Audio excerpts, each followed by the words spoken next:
Okay, I think we are getting the live stream going here. We are here on Easter, 3/31/2024.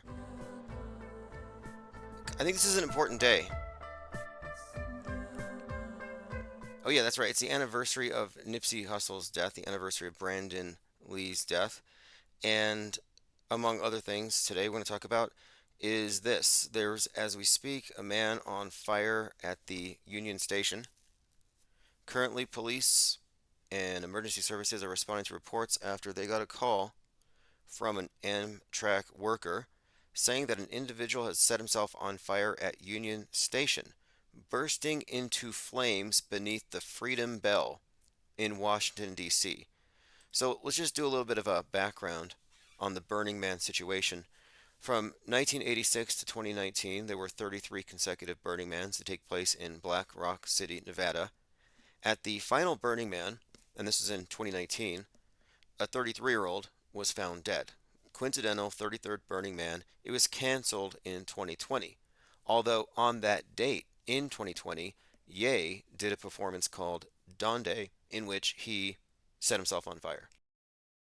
So the Burning Man is a symbol of the phoenix, and it also represents Christ and the ascension of the fire snake, the illuminated consciousness. So the Burning Man symbol itself is actually tied into Easter and the day of the resurrection. And again, it was the year Nipsey died that there was a 33-year-old who set himself on fire near the Washington Monument. And this was caught by TMZ. The guy had a USA shirt on as he burned. And I'm like, oh, a 33-year-old sets himself on fire right there at the ellipse. And I look it up on the news, and it turns out 33 years before, as in go back from 2019 to 1986, there was another similar situation. 33-year-old guy sets himself on fire in front of the White House. So 33 refers to the age of Christ. It's actually a reference to the vertebrae. And again, the concept of consciousness ascending as flames, transcending the material realm, connected with the symbol of the phoenix, which sets itself on fire. The obelisk is actually tied into this symbol because the burning man is Osiris as well. It represents the god of death and resurrection. The theme here being death, resurrection. In fact, the um, symbol of the phoenix was actually synonymous with Christ for a very long time. So the connection between Christ and Phoenix and Burning Man are all there. And it's Easter. Refer back really quick here to the Top Gun 2. You had a character named Phoenix. You had a character named Hangman, played by a 33-year-old actor. Hangman called himself good, called himself your savior.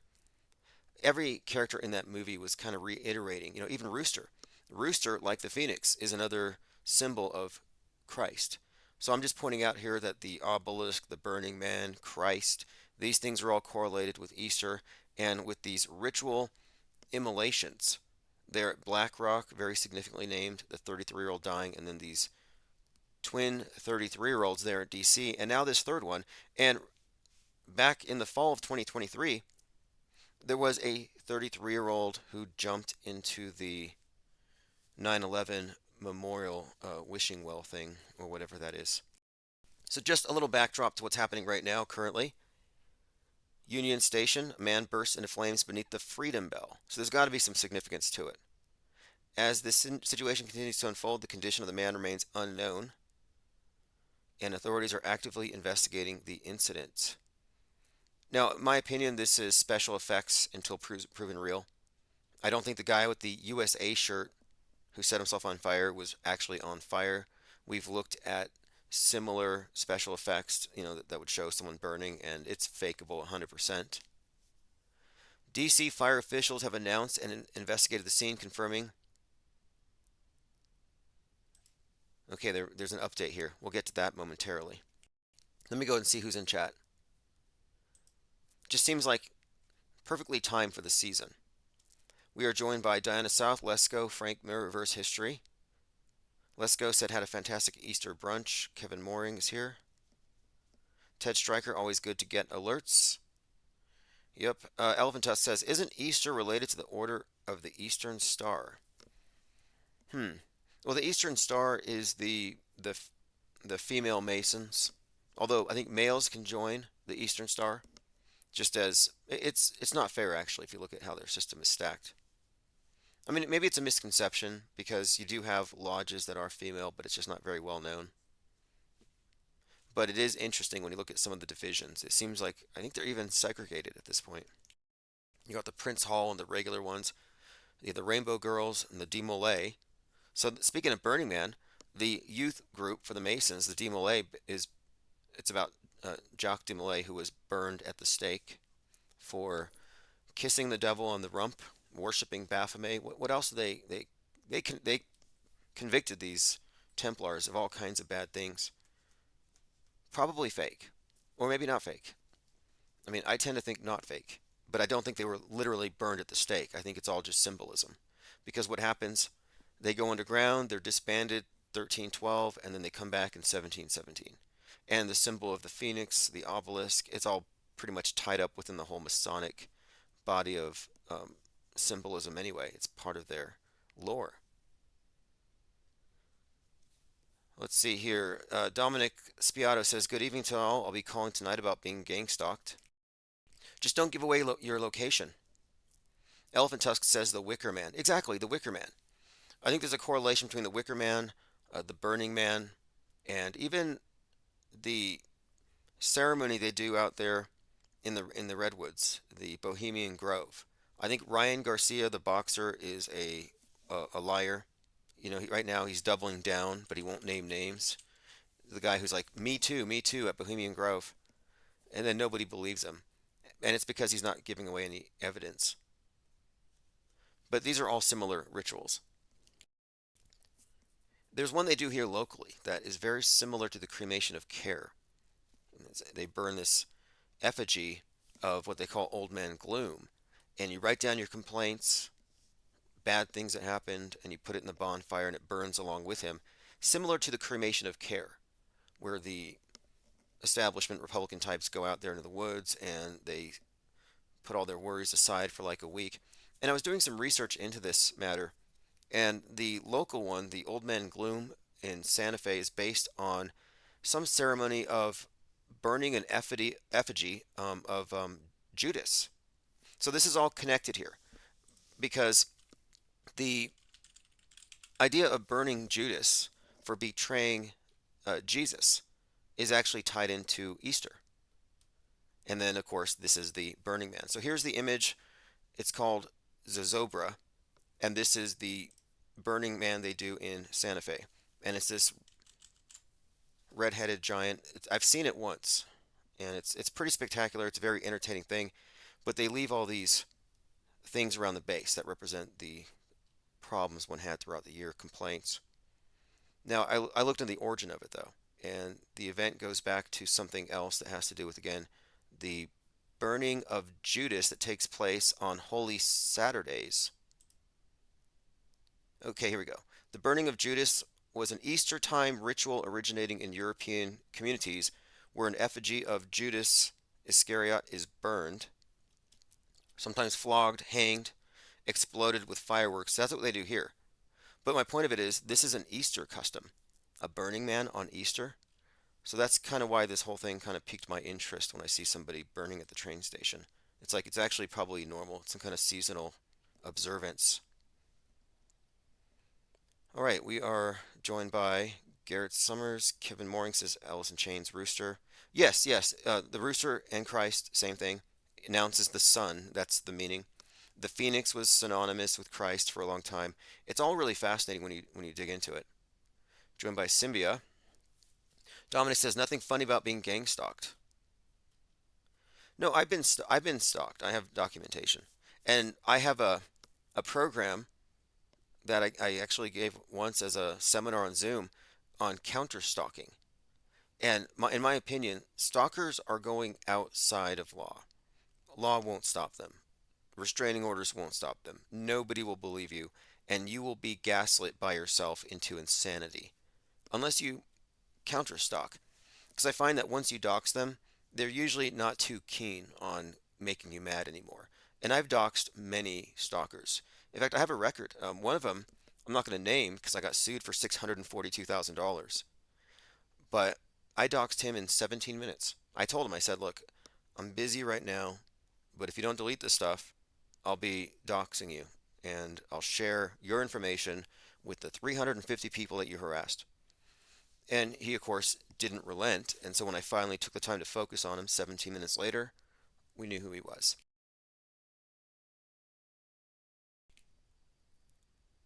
But stalking is real, gang stalking is real. I can refer back to two different examples. One of them having to do with Scientology, which is not unheard of. And the way it works is they let you know that they're watching you. So you're in a state of panic and you don't know who to tell. Nobody's going to believe you, and it's unbelievable. Are we being are we being robot right now? It's because I have Discord on. I was testing it out. I was testing out Discord to see if I could take calls that way, and it's too resource intensive. Or maybe it's talking about gang stalking. It was fine before that, right?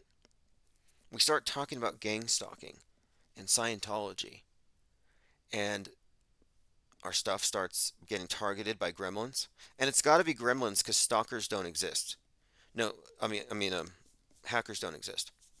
It's gremlins. Cyber stalkers, though, I have experience with them.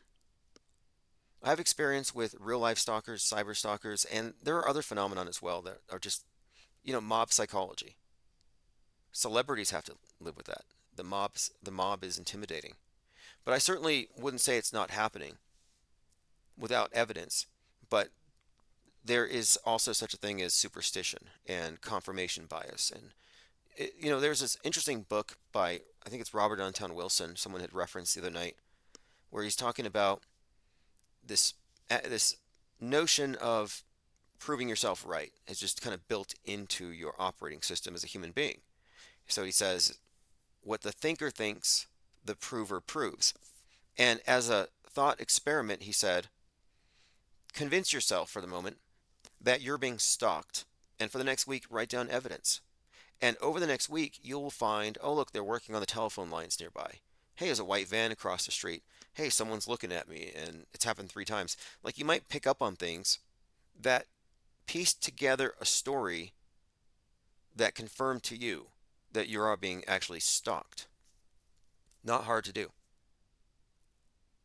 But is it really happening? Well, we have direct evidence, and the evidence we have includes government agents that we've unmasked. Like, this is the biggest story that no one's ever going to talk about because it implicates so many people who are important parts of the mass media infrastructure.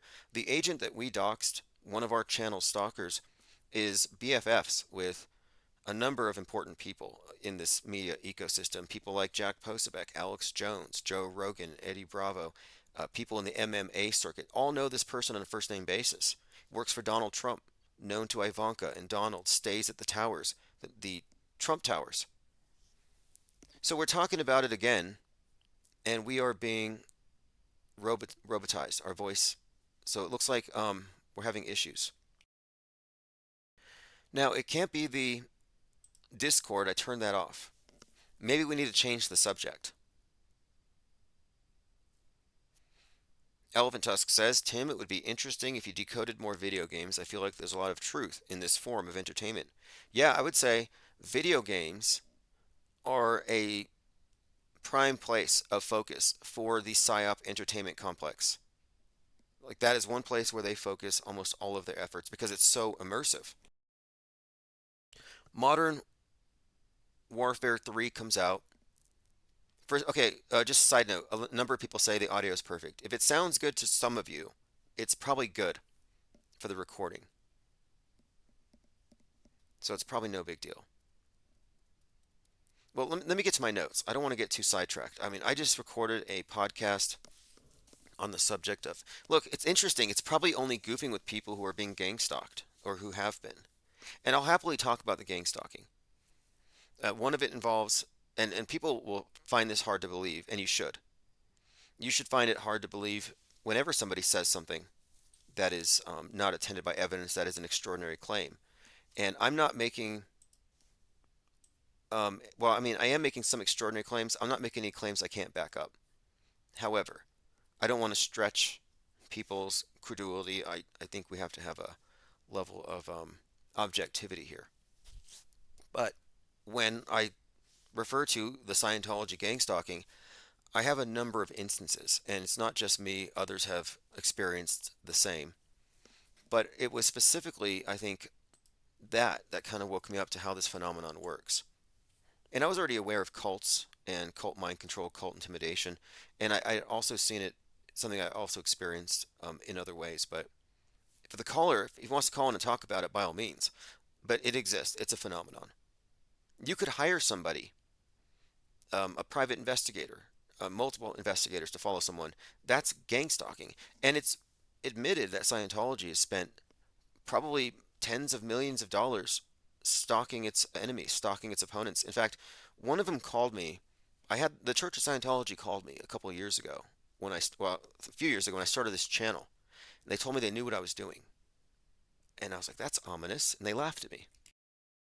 And this is when I really started getting heavy into the L. Ron Hubbard, Jack Parsons, black magic, science fictionized mystery Babylon ritual, attended by movie starlet Marjorie Cameron, after which, of course, she was the first to cite a UFO. But we've been talking about them. I talked about Scientology as based on the pandemic model as a salvation from their version of sin, not viruses, but mind viruses, which they call engrams. Dominic says you were buffering as soon as you started talking about gang stalking. The first IPS live streams were like early 2017. I mean, 2016 is like when I really kind of started this. And look, someone brought up gang stalking. So I was looking into a lot of stuff at the time, but I was kind of a hermit. I didn't really go online. I was actually I did, but I was mostly focused on e-commerce. My entire focus was fulfillment by Amazon, finding products to sell, competing, trying to uh, score positions on the sales listings, etc., eBay. So my focus was all commerce. I wasn't looking into news whatsoever. I didn't care about it. I wasn't really looking into it. I think I intuitively knew it was BS, but I didn't look too deep. I was interested in history, and I did devote a lot of time to that. But my point is, when I came across the topic of NASA being a group of liars, I looked a little closer at it. And I started noticing certain things about, well, the iconography, the symbolism, the numbers, Apollo, the rockets. And it occurred to me that the rocket launch does seem to follow a certain pattern that seemed to correlate with something else. And it has to do with the Earth God, symbolized by the obelisk, and the dramatized, ritualistic reenactment of the uh, union of the Earth God and the Night Goddess. And I started looking at this thing as, wait a minute here, it looks like there's something to this Jack Parsons story. And Jack Parsons had openly performed ritual magic along with the rocket launches, and he did the hymn to Pan, another one of these gods representing the forces of nature. So in this context, it's not really Mother Earth. It's like Father Earth. It's always masculine. It's got the obelisk symbol of resurrection. The Mother Earth as a feminine is, I think it's kind of a new concept, or maybe it's just not uniform. But my point of it is, as far as the way that it's represented on the world stage, Baal worship, the god is the earth, the goddess is the night sky, and this is correlated with Osiris and Isis. And so you've got these ritualistic rocket launches, and they're always using these things. I mean, look, APEP, the three rockets symbolizing the god of darkness that they're sending, the enemy of Ra. They're naming their rockets openly after these Egyptian gods that are then launched on the eclipse date of all dates. It's like, how is that not a little odd? Like, why are they choosing these names? Is there more to it? In fact, the recent one, Osiris Rex, went out to go hit that rock Bennu. Well, Bennu's the original phoenix. It's the Egyptian version. And of course, King Osiris. Now, getting back to all of this, when I started noticing the names of the rockets, the symbolism, I started to think, okay, it looks more and more to me like the space program is a science fiction version of Mystery Babylon. And this is very consistent with the mission of Aleister Crowley and Jack Parsons, which was mainstreaming, changing the aeon, a new age. And it occurred to me at that time that what we were seeing is the old age being repackaged. And this is very consistent with the subject that we were talking about the other day, the rocket pioneers in Russia. These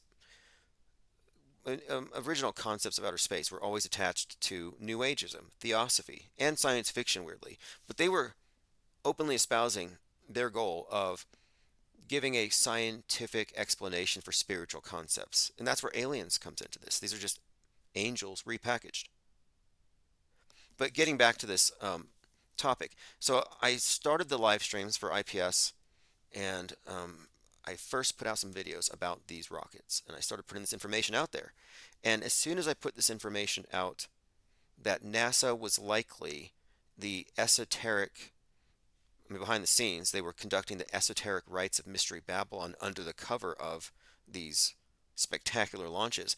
As soon as I put that information out there, someone showed up at my work where I was a cashier, and I was on break for 15 minutes, and while I was away from the register, someone had apparently dropped off a book for me. And I asked what they looked like, and they just said some older individual. And the book was an unpublished, uncorrected proof of Spaceman by astronaut Mike Massissimo. And they said, this book isn't from our store, it doesn't have a UPC. So someone had hand delivered me a copy of a book that wasn't yet available to the public, written by one of the astronauts. And it struck me as strange, considering the night before I had been uploading content suggesting that NASA is, in fact, not only faking space, but that there's a deeper meaning behind it all. And I got the distinct impression that that was a targeted message. Does it sound paranoid? Because a week before, or around that same time period that I was uploading videos, I had seen individuals with the with suits with the triangle and a torch and IAS, International Association of Scientologists, and I had engaged in conversations with one of them, and he knew my name, and nothing weird about that, except that evening, the friend of mine who gave me a ride home told me that she went home to find some Scientology literature rolled up, stuck in her door handle, not in her mailbox. Very unusual. So they let you know when you're being stalked in very subtle ways that you can't really prove to anybody, but the messaging is clear. We know where you work, we know where you live, we know where your friends live, we can reach you, etc. Okay, a number of people are saying that we've been hit by buffering ever since. Now, the Scientology stuff gets a little deeper because when I first realized, because this is the thing, I was attending groups, what do you call it, classes there, because I'm not someone who stands on the outside and gets my opinion secondhand. I was, in fact, one of my final majors was journalism. I really like the idea of investigative journalism or just doing deep dives into subjects. So I spent a few weeks there learning what I could.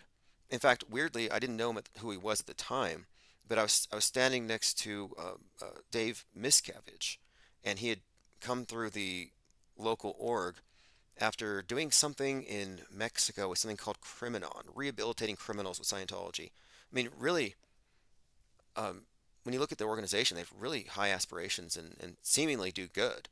But remember, they were super close at Ground Zero 9/11. They were there. So they've always been integrated into the PSYOP entertainment complex. Look at their Jesus Christ, Tom Cruise, and all the weird 33s connected to that guy in his life and all his movies. We talk about this incessantly. But my point is, before I ever looked at the news media, I was investigating this stuff. I was checking out cults. And while I was there, they had been hacked or something by Anonymous, the Anonymous group. And Anonymous had taken all of their higher teachings and put them on the web. So I was under suspicion because I didn't fit in. I was there studying Dianetics, which I think is fascinating. If you haven't looked into Dianetics, there's a lot there that I think is intriguing. Not the religion, Scientology, Dianetics. They're two different things. But I was looking into Dianetics, and that's why I was there. And I think I was looked at with suspicion by the church. Now, the logs at the front door where everybody signs in had been photographed or something or scanned, by somebody from Anonymous and put online. So I was now being targeted by the Anonymous group, who I believe slashed the tires of my truck, and they called me a Cylon. Like, I was accused of being a Scientologist online. They built a profile page. And I was like, I'm like not even close to that. They wouldn't accept me. Like, I mean, I went through some courses. They told me some things and I learned a lot, but I certainly wouldn't call myself that. It was just one of several different groups I was looking into and studying. Now, again, I'm just referring to at this time period, they were being attacked by this hacker group and they put me under suspicion. They thought I was probably infiltrating. My point being, after that, I started seeing members of the group in various places. And this is really weird and ominous, but they had a purple van with, and a license plate had a 666 on it. Now, make of that what you will. It could just be random. Some see it as something else, but the way it would work is I would be somewhere and they would just drive by, and it was more than one occasion, same day, same two people in the van. And then a few days later, I saw a car out in front of the apartment, and the guy inside had an earpiece in. And I went out the side door. I got a really good look at him, and he drives off. So I get in my car and I follow, and he had turned off to a side road. And I got a pretty good look, and it turns out I was able to identify him as the main uh, PR rep for like a huge part of like basically the Southwest, at least New Mexico. And I know his name. I'm hesitant to say it because I recognized him because he had previously, with someone else, run into me outside of a bookstore near their org. And we talked for 10 minutes about a few things. He introduced to me the concept of Marshall McLuhan. We were talking about this stuff. I was talking about these things back then at bookstores. And I noticed that the person that was with him had a camera under her coat. So, my point being, I have multiple points where they intercepted me, ran into me, or were openly spying on me. Now, the person I'm referring to, I recognized him on the news. That's how I got his name. And it was a broadcast where there were a group of local journalists who were going down to Tremenia, New Mexico, where Scientology has an underground base, or rather a bunker, like an ark.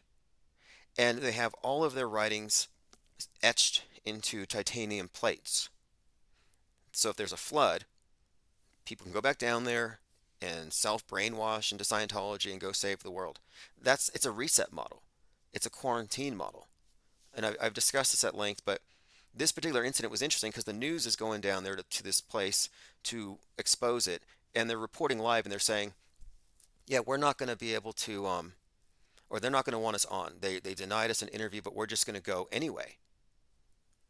And as they are heading down there to the location of this base, the news broadcast cuts off and they do some kind of a test, an emergency broadcast test. They're testing something. And the agency said this has nothing to do with the story on Scientology, it's just a coincidence. Like they literally just cut it off. Well, later I see that individual as they were on the news talking about opening up an org downtown, and he was posing really nice by a Christmas tree like they're Christians. And I was like, oh, that's the guy that was outside the bookstore. That's the guy that was outside of my apartment. I looked into him and I realized, okay, they have had an interest in stalking me ever since that period of time I was interacting with them.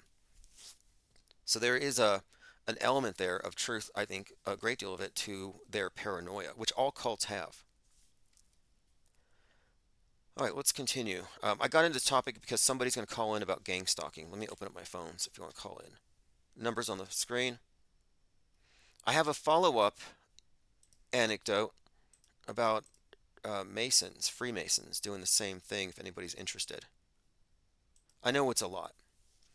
Elephant Tusk says, probably trying to dig up dirt on you. Yeah, it could be. I mean, it could be a number of things. I'm not exactly sure. I mean, a lot of it's kind of ominous, but I got the impression that I was meant to know. So that's part of the intimidation.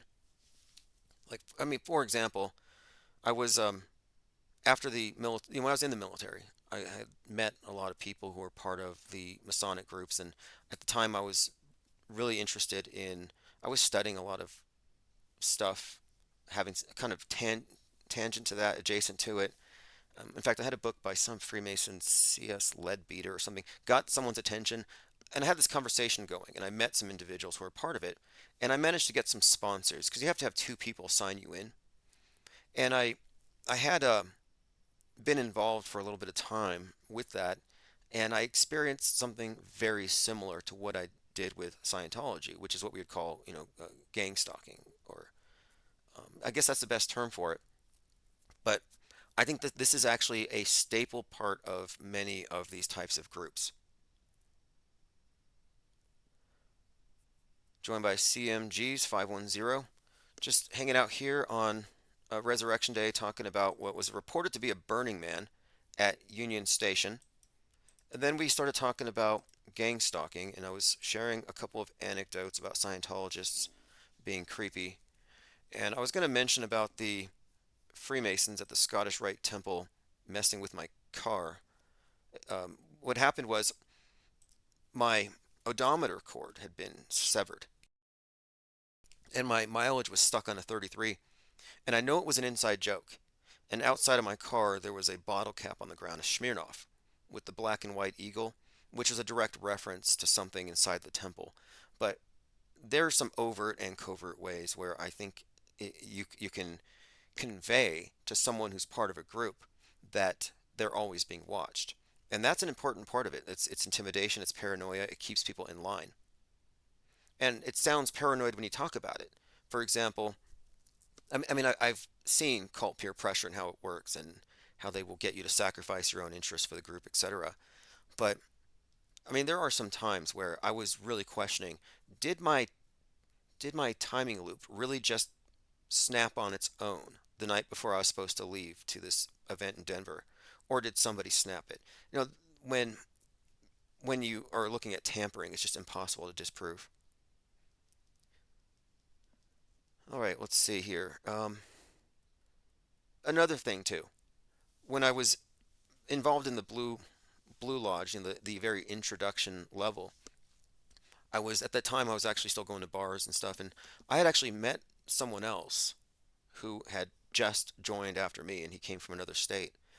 And what myself and a friend came to kind of conclude was that this person was relocated specifically because um, myself and the friend that I got in with me after, we were like early 20s, and everyone else there was 60, 70, 80. There's a large age gap.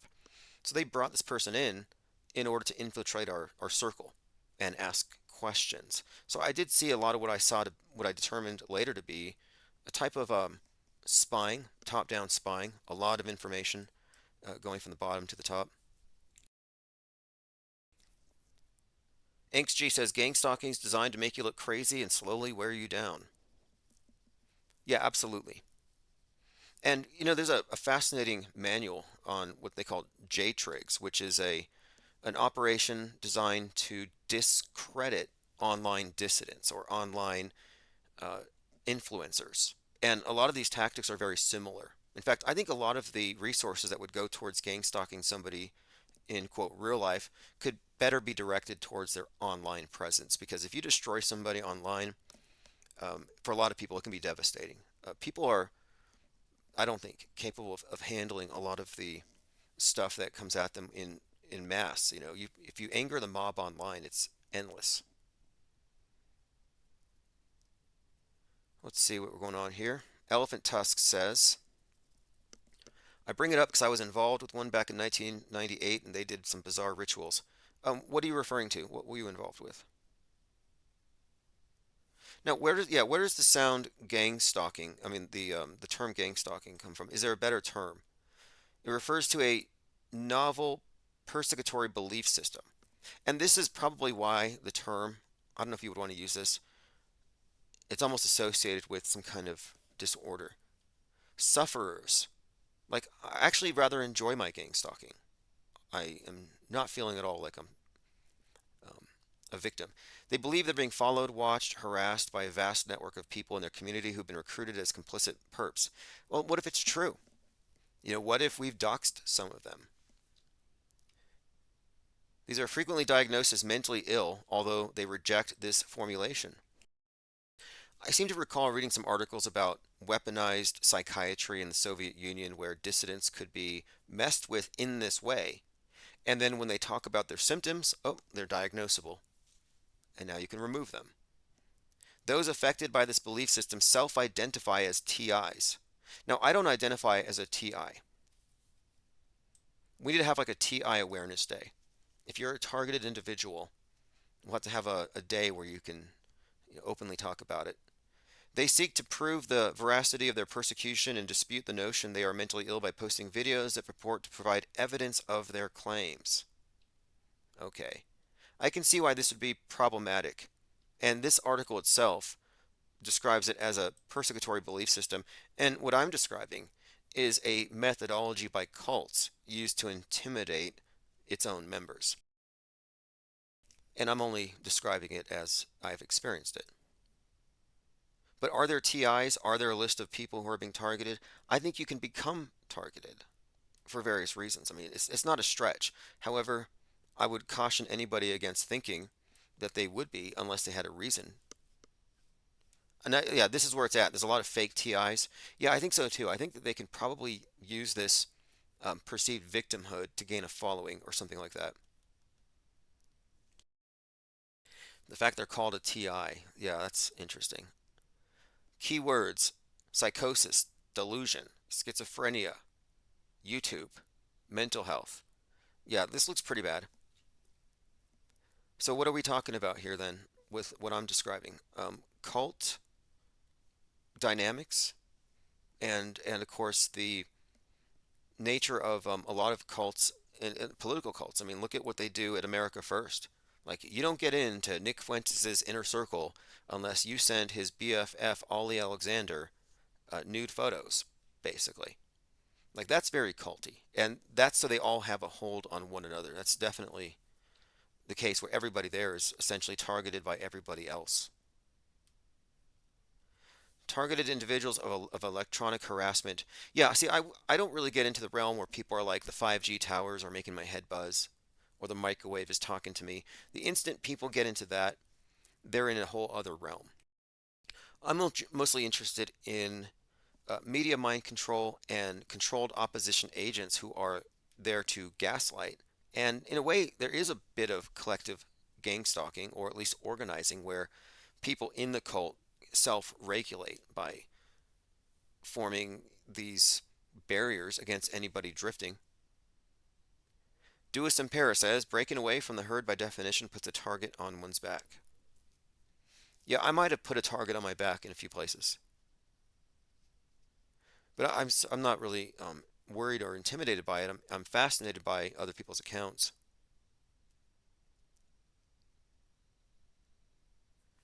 This is where it's at. Says I'm scraping the bottom of the rabbit hole. Yeah, it's. I've seen some of those videos, and a lot of them do look like mentally ill people. And I don't want to enable somebody uh, to build a whole channel on their perception of being persecuted by something they can't even prove. It sounds insane. All right, let's see what we have here. Let me play this clip. We're talking about the Burning Man. Actually, it looks like someone set themselves on fire under the Liberty Bell. Under the Liberty Bell. Okay, we'll have some more news on that soon. I want to get back to my notes. And the phones are open if any of the gang stalked wish to call in. The earth will feast on dead cicadas. Two cicada broods, 19 and 13, are emerging in sync for the first time in 221 years. Brace yourselves if you're in Illinois. It says a shocking number of cicadas are about to live, love, and die in a tree near you. There's a 13-year cycle and a 17-year cycle, and they're merging for the first time in 200 years. So these broods are going to come out of the ground, they're going to go up into the trees, and after that, they're going to fall back down, and Earth will absorb them. It says here, Illinois is going to be ground zero.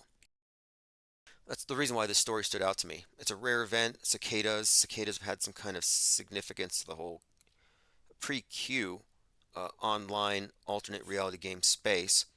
And now we have this cicada thing going down, and it's happening here, ground zero in Chicago. and ground zero course against all this conversation we've been having about the incoming nuke. And let me get into this before we get much further. We have a important or interesting tidbit of information having to do with the Francis Scott Key Bridge. Jesus Campos returns, recycled crisis actor. You remember Jesus Campos? Anybody here from 10/1/2017? He was a security guard at the Mandalay during the Las Vegas mass shooting who was supposedly shot in the leg and then he disappeared. And like, where's Jesus Campos? And at the time we were like, JC, Jesus, he's missing, and he shows up again. He appears on Ellen DeGeneres, and he needs a translator so he can communicate to her what happened. And she brings out the blueprints of the Mandalay, and he shows where he was. He was a hero. He was self-sacrificial, saving people's lives. So Jesus Campos saves. Now, just today I got the story. Co-worker of 6 construction workers who are still missing after the bridge collapse says they are, quote, good people. Jesus Campos tells People magazine he has only been with the company for 8 months. So he's new.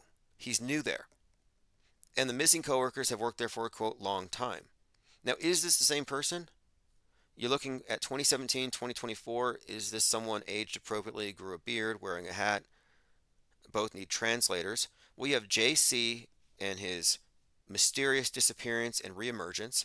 And here we are on Easter, and approaching Holy Week, we have the bridge fall. So the Easter death and rebirth theme connect to this JC who was famously missing for days and lauded for his self-sacrificial life-saving acts in Las Vegas. And now he's part of the Francis Scott Key Bridge event. Another connection here, at the Vegas event, you had the mayor there presiding over Vegas. No, it was the chief of police during the Vegas shooting. Is now the chief of police in Maui. In Maui, you had the Maui Blast, Mountain Dew, and everyone said it's direct energy weapon. Dew, direct energy weapon. So Mountain Dew Maui Blast was a reference to the Maui fires. Again, we're talking about the chief of police from Vegas is over there. And now we have this bridge event, which Mountain Dew has a Star Spangled Banner splash, like a bridge falling into the water. So another Mountain Dew connection between this event and another event, and a common chief of police between two events, and now you have an actor connecting these two events. So I'm just looking at this as a Venn diagram, and a lot of these circles are linking the same individuals in a very conspicuous way. Symbia says, I gave up talking about my experiences with gang stalking and TI stuff because people think you're crazy or stupid or mentally ill. There's no point. No one cared.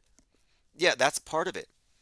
I think that's part of the psyop where if you can't talk about it without looking crazy or being called crazy, it causes you to not talk about it, and then other people don't network based on it. And if anything, they could easily have controlled opposition agents flood the zone with nonsense. So it's definitely a topic worth talking about. But that's one of their first lines of defense against any topic. Just surround it with claims of being crazy for even saying so. Like they used to say you were crazy if you didn't believe in moon landings. And I don't even think they make that point anymore. They just get mad at you, but because you figured something out. Do people still believe in moon landings? I got to get out of my box sometimes. Elephant Tusk says the Ellen show is ultra cringe. Yeah, with her Epstein Island set. AJ206 says I can't believe it's been 5 years since Nipsey. Has it been 5 years? Yeah, this would be 2024. You're right. Someone said they think that Brandon Scott, the mayor of Baltimore, has a resemblance to Nipsey. I think the height's off by too many. I don't see it necessarily, but um, similarities in photography deliberately put out there might be conveying something. And nothing is quite off the table. The name Scott stands out. I already mentioned that there is a coincidence between Francis Scott Key and the 1619 Project, BLM, and that monument in San Francisco, which connects the Golden Gate Bridge to the term key. Very fascinating stuff. We'll have to mind map this out.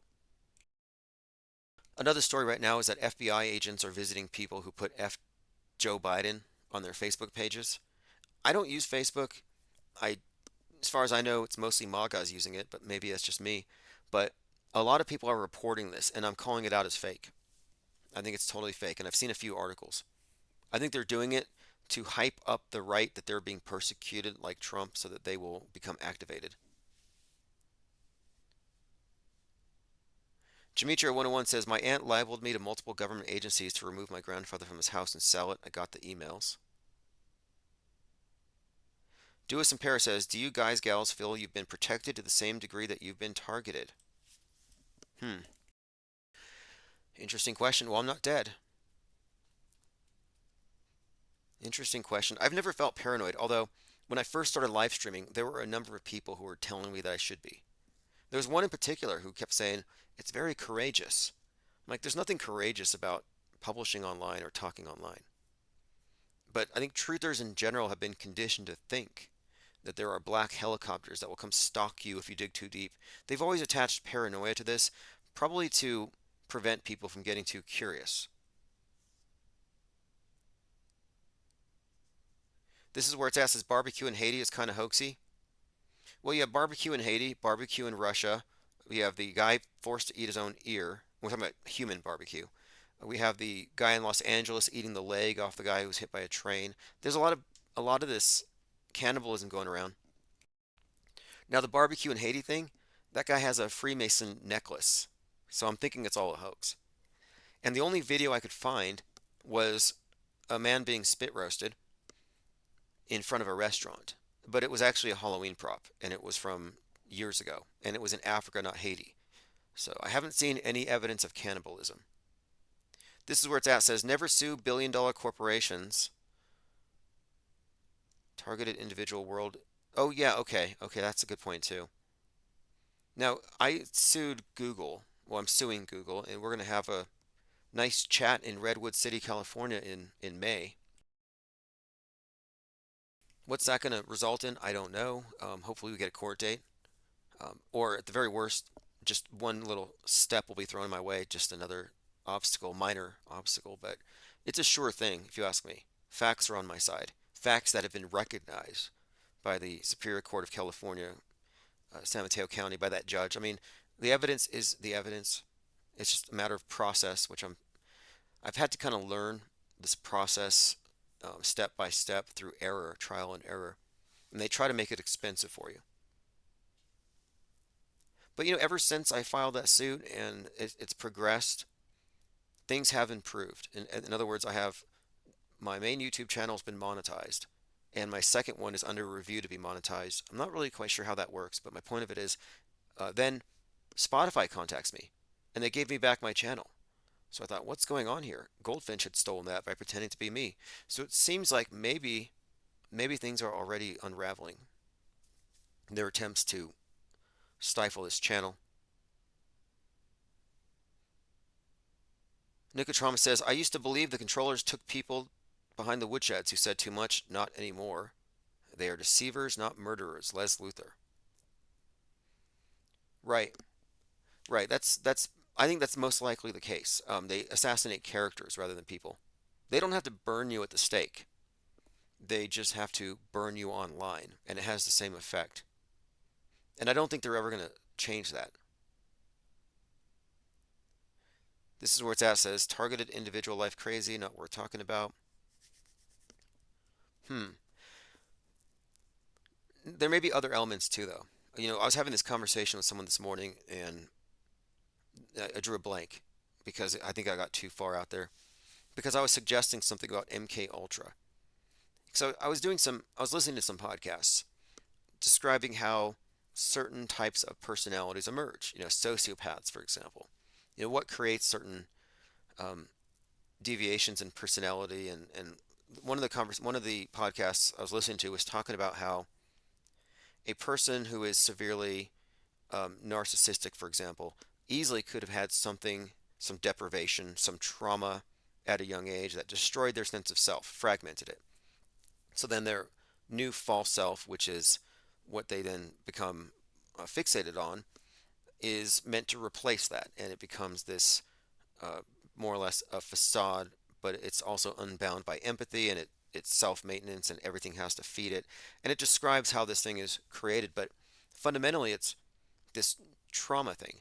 And it got me thinking about MK Ultra and the premise behind it, as described by Fritz Sprigmeyer and others, is that it involves trauma to shatter a personality in order to open it up for programming. But one of the things I've noticed about a lot of people who are in that kind of area of personality style is they all seem to act the same way. Like all evil psychopaths seem to employ the same tactics, like they're another species. And I thought, well, maybe it's because they have a common origin. And maybe that splitting does occur in a lot of people. And maybe it's not necessarily, quote, programmers, but maybe something else gets into their heads. As in, and I don't really have a belief necessarily in demons as described in the movies or whatever, but you could make the case that if evil had a personality and it exhibited certain traits, it would be something, uniform across anybody who merged with it. Our lowest traits, our most diabolical potentialities, etc. And so I'm like, why are so many people in my life, or so many people I've encountered, seem to match this template? And I thought, well, maybe there's something to this idea. That maybe the splitting open of the mind, the opening of the mind of the victim in some way does allow them to be inhabited, like an alien invasion. But it's mental, some kind of infusion with something, some spirit or entity of this realm, like they're hijacked. I don't know. I know it sounds crazy, but I'm just saying, if we're talking about targeted individuals and gang stalking, maybe we need to include potential spiritual components to it. Like maybe the least of your worries is that you got Scientologists and Masons following you around. Maybe you have other entities that are just possessing any vessel, any cracked vessel in your vicinity, and then they can use that to spy. I mean, it's kind of like in the Matrix, the example, or even better, Devil's Advocate, where they jump into the body of the homeless guy and then commit the act of murder, etc. Possession. And possession is another topic I find very intriguing because possession is not what Hollywood describes, where some caricature, some Pazuzu demon gets in someone and says a lot of naughty things. But no, possession is more about union with the deity, like an avatar, where the avatar enters the person. And that's really the basis behind the great rite of witchcraft, where the witch is now, the high priestess is invoking the moon itself, the moon goddess, becoming the goddess. So for the duration of the ceremony, she is worshipped as a living embodiment of the goddess. Same for the male, the god. He's now the horned god. So this idea of possession is actually intrinsic to the pagan religion. The idea that we are all vessels for these uh, gods, goddesses, etc. So the communion with the deity. Interestingly, the book Communion by Whitney Strieber about alien abduction um, has this idea of the angels, the modern replacement of the aliens, coming down and merging with somebody in a very intimate way, involving probes. That's kind of besides the point, but not really. Because I have a book called Power of the Witch that I picked up at that pagan festival I told you about, where I started looking into what this means, this the circle and all this stuff. And I just noticed it because I pulled the book out to flip through it, and the blurb on the cover is written by Whitney Strieber. So I think there's a pretty strong connection, my point I'm making here, between New Ageism and paganism and the science fiction paradigm we're moving into. And I think they're one and the same. But the idea of possession is something I find to be really intriguing, and again, because it's definitely consistent throughout various religious traditions, and it's not a negative thing, except in the more recent iteration, the Hollywood Exorcist version. And a literalist became a member of the Blue Wrench Lodge. Thank you. And by the way, I'm going to be uploading some separate videos for members, and you'll get notifications. Gematria 101 says the horn is the shape of creation. Hebrew letters are shadows of a horn from different angles. Speaking of which, there's going to be a comet visible during the eclipse that they're calling the Devil Comet because it has two horns. So we're talking about stalking, gang stalking, and I think I was going to see if we could maybe even veer into what this might mean at more than just the mundane level. And I don't think there's a reason to exclude that. We laugh at these cults, or we just people mock them. They mock Scientology. Sure, they stalk people because they're money hungry, greedy. They have all these explanations that are very mundane, but behind it, there's something else. Scientology and NASAtology are one and the same. One is just a scammier space religion than the other. The other has probably better actors. This is where it's at. Says people are seeing demon faces. Maybe it's always been a thing. Yeah, we talked about that yesterday. And are they preparing us for something?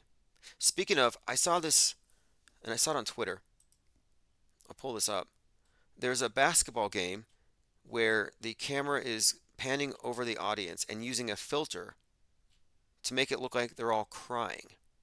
So real time filtering on mobs of people, and they all look like they're crying because their team is losing. I mean, it's pretty funny, but just pointing it out, the technology is there to distort reality live, real time, in novel new ways.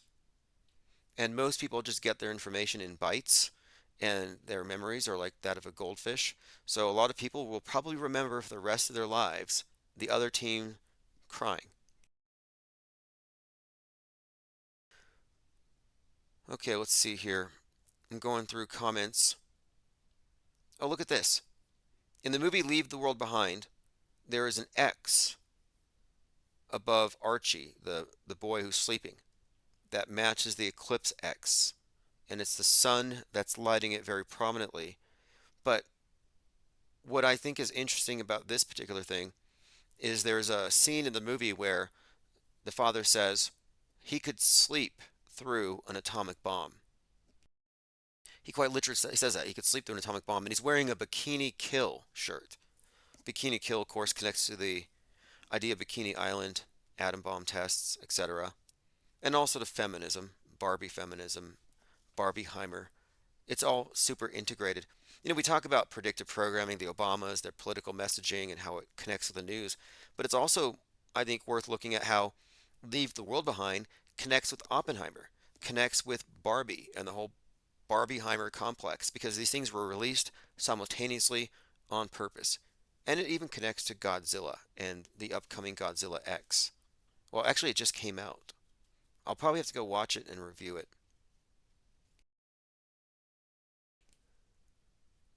Elephant Tusk says, I was reading something that an object is going to crash during the eclipse on the other side of the world. Well, NASA's launching three things into the eclipse, three rockets named for APEP, some kind of satanic snake deity. And speaking of satanic snake deities, the main Church of Satan worshiped Satan, not literally though, or so they say. But Michael Aquinos, who was a colonel who wrote Mind Wars, which is a must read for any auto hoaxer, anyone looking at the metascript, look up Mind Wars. It was a document that he circulated throughout the Pentagon that explains everything right now. And in fact, I think he recently committed suicide. We're talking about Michael Aquinos. But anyway, he was part of the Church of Satan, and then he split. He formed a denomination called, or a sect called, the Temple of Set, and they worshiped the Egyptian serpent god Set and Apep, the one that NASA's worshiping during the eclipse. In fact, if you're a high level member of the Temple of Set, they call you MAGA. Here it is, From PSYOP to Mind War, the Psychology of Victory. The objective of the mind war is to convince the side that the best option is to join you rather than fight you to create win-win situations.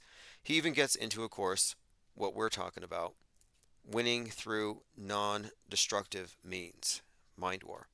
And I think this is a better term than psyop specifically, or hoax. because they're not hoaxing for little gains, incremental gains to score political points here and there. This is beyond hoaxing. This is a perpetual state of mind, a distortion of our consensus version of the world, our internal concept of the world. This is worldview warfare. And not only is it worldview warfare, it's a worldview warfare that they've already won. We're already in it. We've already been conquered. You can't win this info war. And if you're participating in it, you're just perpetuating it. You're perpetuating your own inner war, and it's only in your mind. It's such an incredible deception. Elephant Tusk says, Tim, which Illuminati card are they going to play next? Now, I'd like to think they're going to do the nuke in Seattle on 6/11, just for the sake of JL26, and then we'd know pretty well what's going to happen on 8/4. So that's kind of what I'm hoping for. But what are they going to play next? I think the next thing, as far as it looks like, is going to be the blackout, that scenario. Nuclear fallout, locking us down. The movie Fallout is just about to come out on Amazon, Vault 33. And then Godzilla X King Kong. Godzilla X, very significant. Remember, Godzilla was and is a metaphor for the atomic bomb. The beast from the sea, the destroyer, Abaddon. And do you remember they had the Titan implode on the summer solstice last year? We have to get back into this symbol decoding because they tell us stories in symbols. And that's why this headline of the Burning Man stuck out to me. Probably a fake story. And we don't know. Like Dan Bongino says, can't we just wait before we decide? Are we going to put engagement ahead of truth? All right, let's move on here. There were no vehicles traveling on the Francis Scott Key Bridge when it fell. So I saw another video on Twitter of a guy who was, or a boat that hit, some guy was filming it, a fisherman. Another cargo ship hit a bridge, and the bridge didn't fall. I'm like, that's weird. I mean, can you imagine a plane hitting a building and the building not just burning and falling? In other words, I'm suggesting Francis Scott Key Bridge was a wired demo. It was pulled. They WTC 7'd the Francis Scott Key Bridge, and everything else is just theater. Because if it was real, they wouldn't have crashed the boat into it because it probably would have just bounced off it. I don't think the cargo ship could have taken it down. I am auto hoaxing that entire narrative. I think it's designed not to happen that way, but they wanted it to happen. And it's all part of this distortion of our reality. You know, the movie Leave the World Behind is known for one of the things that's been commented on is the artwork in the house and how it's constantly changing. And the artwork is morphing to go along with the story. And I think it's also conveying a message about how the artifice has shaped our, as they called it, quote, mass agreed upon delusion, artifice. And I'm looking at this thinking, this big cargo ship that hits the bridge is called the Dolly. And Dolly, of course, has that famous painting of the bridge, the broken bridge. And I'm thinking there's got to be a connection here on that level of storytelling, of just the surreality of it all is on full display. Yep, Dolly bold a perfect strike. Duas in Paris says planes, trains, and cargo ships. Salty says controlled demo like 9/11. Yeah, that's what I said. They WTC 7'd the Francis Scott Key Bridge. It was pre-planned, and I don't think that the boat explains it. Like I don't think that would have knocked it down. It was gonna fall anyway. Yeah, today's a big day, or no, next week is a big day with the eclipse. We got CERN. Everyone's mad. Biden merged the Transgender Day of Visibility today with Easter, and I see a lot of contrived conservative outrage.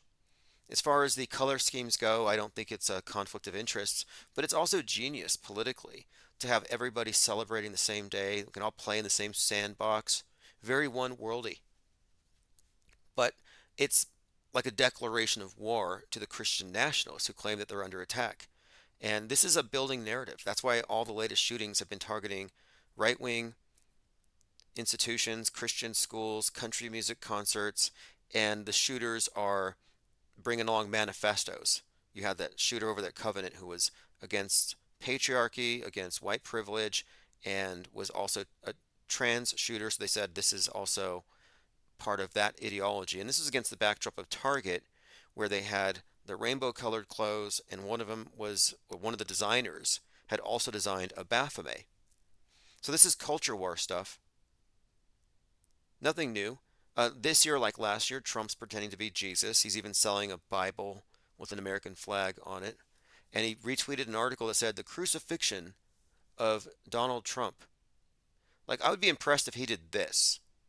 This is something they do in the I think this is in the Philippines. Every year they crucify a guy.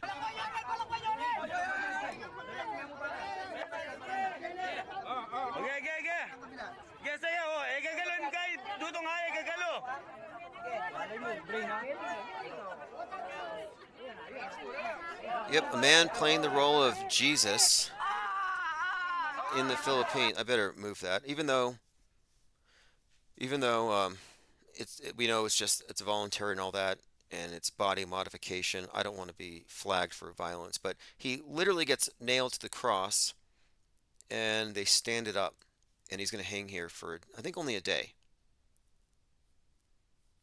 Now, if Trump did that, I would be impressed. But no, he's selling $60 Bibles and golden Trump sneakers.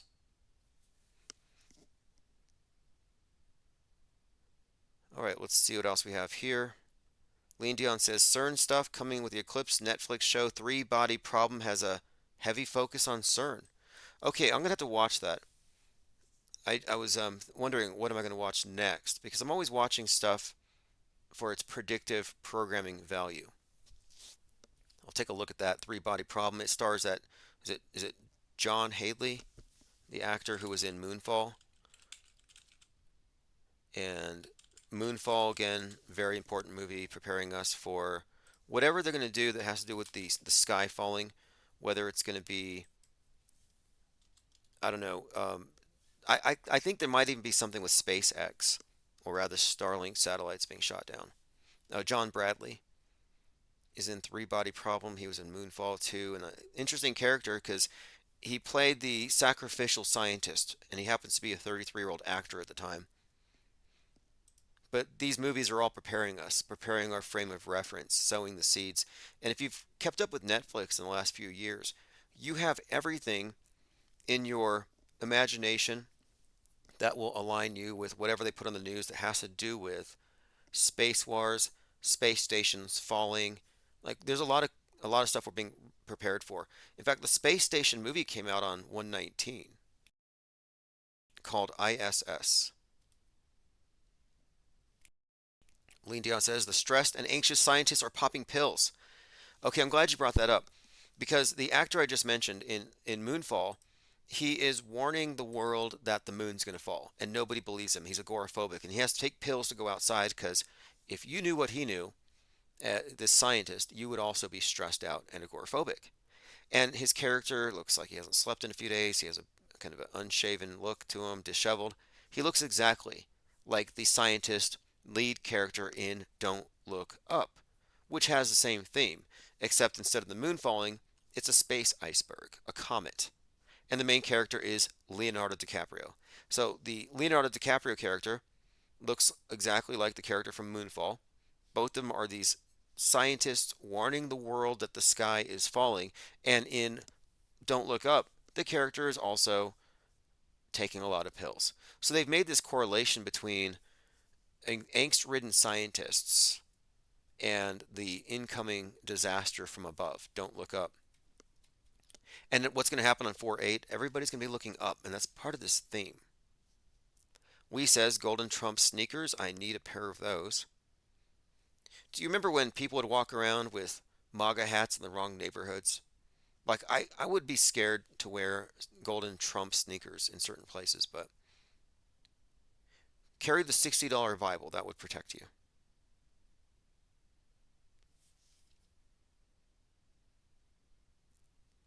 All right, let's see what else we have here. We're scrolling through my Twitter feed. A lot of this stuff going on. Air Marshal draws a gun in order to keep unhappy passengers from rushing the cockpit. And these aren't terrorists. They're just mad because they had to make an unexpected detour.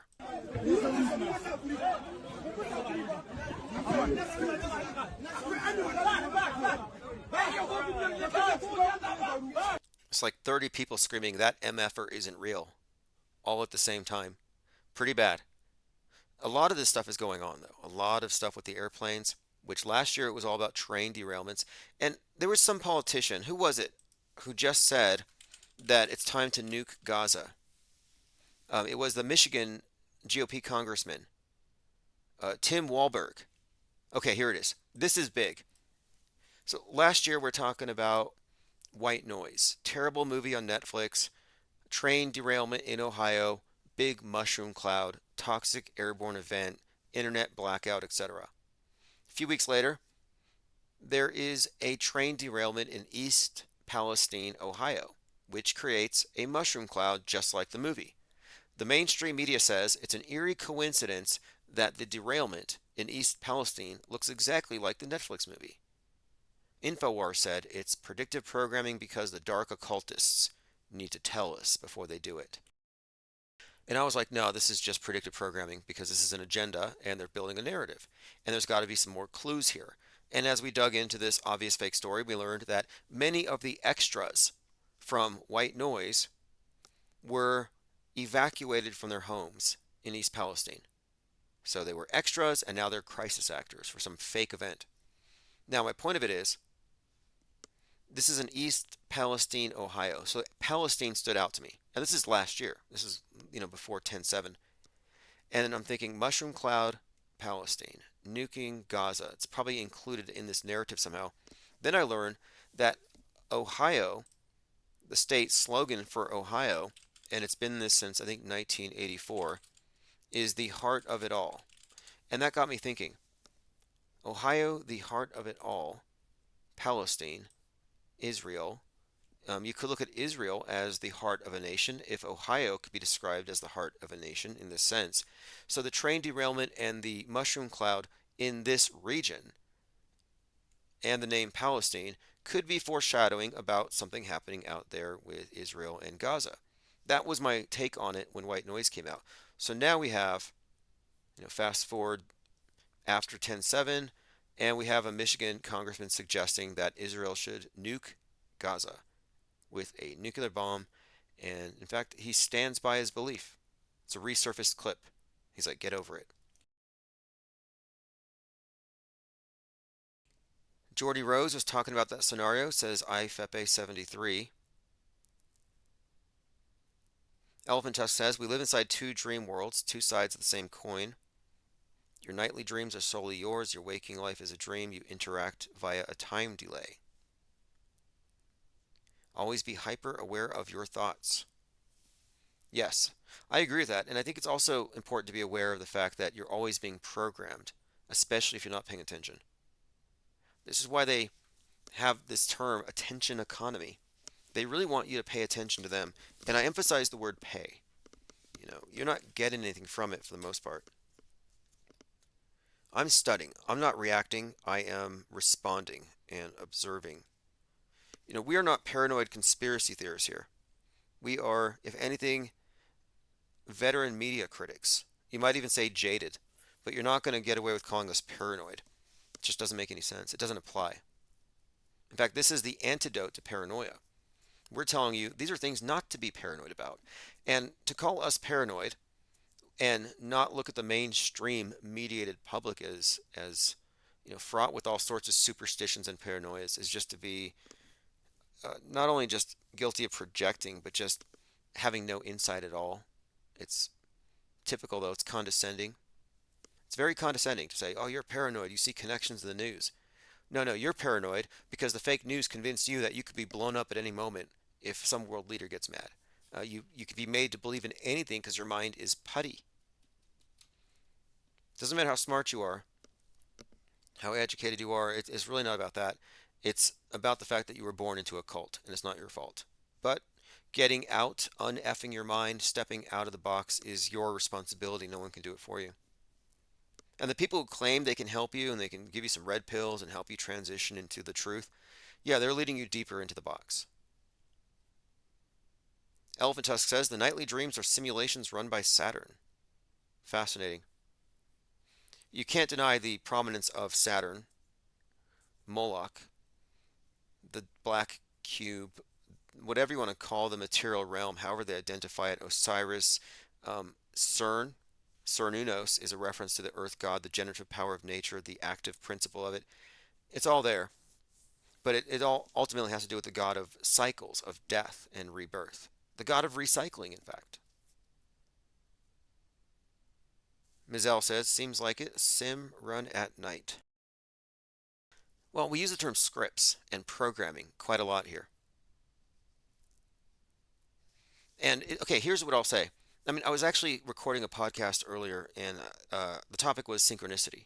And what I think to be the case, I think that synchronicity is not merely apophenia or you're paying too much attention or you're noticing things. The people who say you're paying too much attention are always the ones who aren't paying any attention. That's all it is. It's like you're thinking too much about this. You're paying too much attention, and what are you doing? And it's just like no, nothing. There's nothing going on there.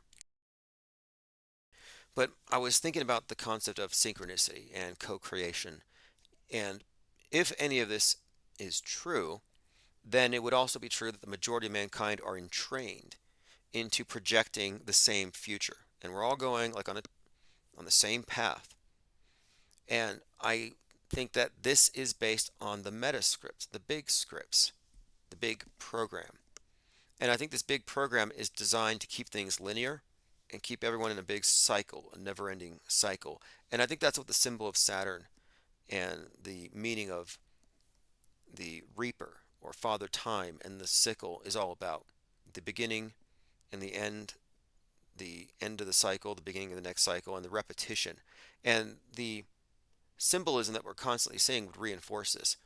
But anyway, I think the reason, for the most part, why they're able to maintain this consistency and keeping everybody under this spell is simply mostly habit and training, conditioning, and entrainment to the cycles. That's why I think it's important to unplug from the 24/7 news cycle where everything that happens in that day you just accept, believe, accommodate, and move on to the next day. Like you're downloading or updating the version of reality. I'm like, don't accept the next update. When you're prompted to update your entire operating system, just say no. Wait a few days, make sure you actually want these updates. Make sure you accept every premise and you want all these new changes. Like, do I want my reality updated tomorrow to now include the existence of more mass shooters and these terror attacks and this new threat? Or do I want to assess these things and know if these things are actually real? And for the most part, people are just getting things updated by, again, entrainment to the media cycles. But I'm a full-fledged non-believer. I mean, it's fake. But the word fake doesn't even do it justice. It's barely the tip of the iceberg. I mean, there's objective reality, then there's our mental concept of it. And our mental concept of it is what they play with. That's what they distort. And it's an agreement, it's an agreed upon worldview. It's actually what I would call an immersive illusion. Commenter says they worship a serpent and they tell you as much. Now prepare for an eclipse to come and shoot rockets into it. Well, the serpent is kind of like possession. You have some concepts, especially in the realm of spirituality, that are unfairly denigrated, demonized. So the serpent is a bad guy, of course, because Satan and stuff. But more broadly speaking, the serpent is a symbol of ascension, of enlightenment, wisdom, climbing the tree of life. And the serpent is usually synonymous, in fact, with the sun god. And the symbol of the serpent is, again, one of wisdom. You see the serpent on the third eye of the pharaoh. Okay, let's move on here. I'm going on to my minds.com/infinite plane society. Jordan Peele, here's the cover. Don't look of Nope, and here's Don't Look Up. I just thought of these as being possibly relevant to what's happening next on 4/8.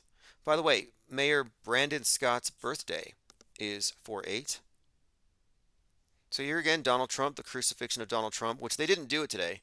I was going to suggest they should use steel from the Francis Scott Key Bridge to make the crucifix. There's no way you're going to hang up Trump on dogwood. Isn't that what they used last time? So there's a bridge collapse movie, and this is a video that I checked out yesterday, and I highly recommend it. I'll share a link. It's about a movie about a bridge collapse and somebody predicting it. And it's about synchronicity, meaningful synchronicities, and nobody believing him, and how he misses dates. He thought it was going to be 11/6 and it was 11/9 or something like that. But this is by Finis Temporis. It's called Donovan's Echo. And this movie is full of 119. And we're always talking about these numbers and how they tell consistent stories. And this is another movie that connects all of these things and 116. In fact, turns out Oppenheimer's badge at the Trinity site was literally 116 or K6. But this movie is about a guy predicting a bridge collapsing and all kinds of metascript in here. I'll share this video. Intriguing stuff, though, all around. It's a part here, it even references San Andreas Fault. But let me play a clip here just to give you an idea of this movie and where it's going. And this is a metascript breakdown of a movie called Donovan's Echo.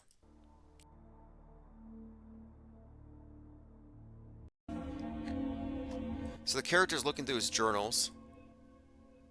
In fact, this is one you have to watch. There's not a lot here I can do if I'm just describing it, but he makes notes of these dates and the coincidences between the dates and the synchronicities. And he was convinced that 11/9 was the big date or 11/6 was the big date.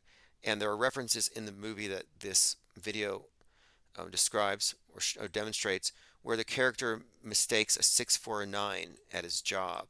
And he recognizes that 6 and 9 are synonymous in this context, that these are the same thing. One is just inverted.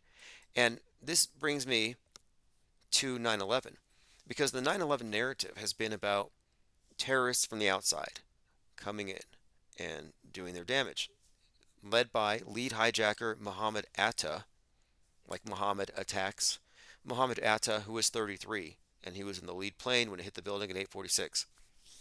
Well, 90 days prior, on 6/11, 33-year-old Timothy McVeigh was executed.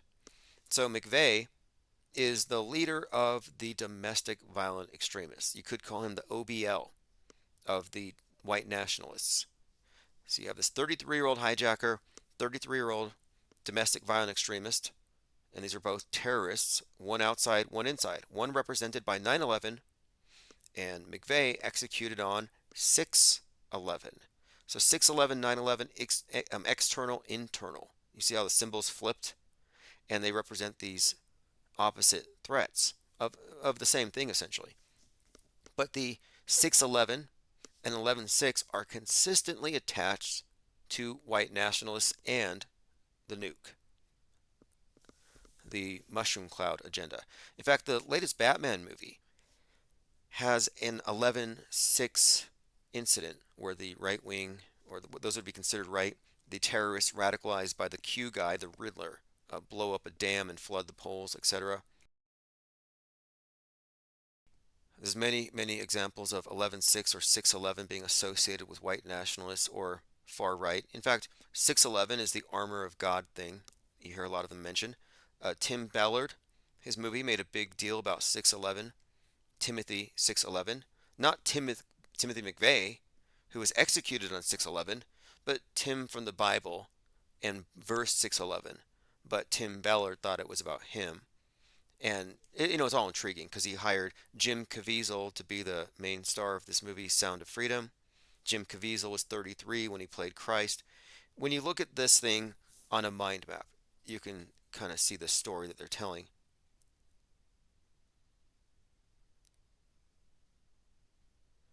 I'm checking your comments again, see if I missed anything.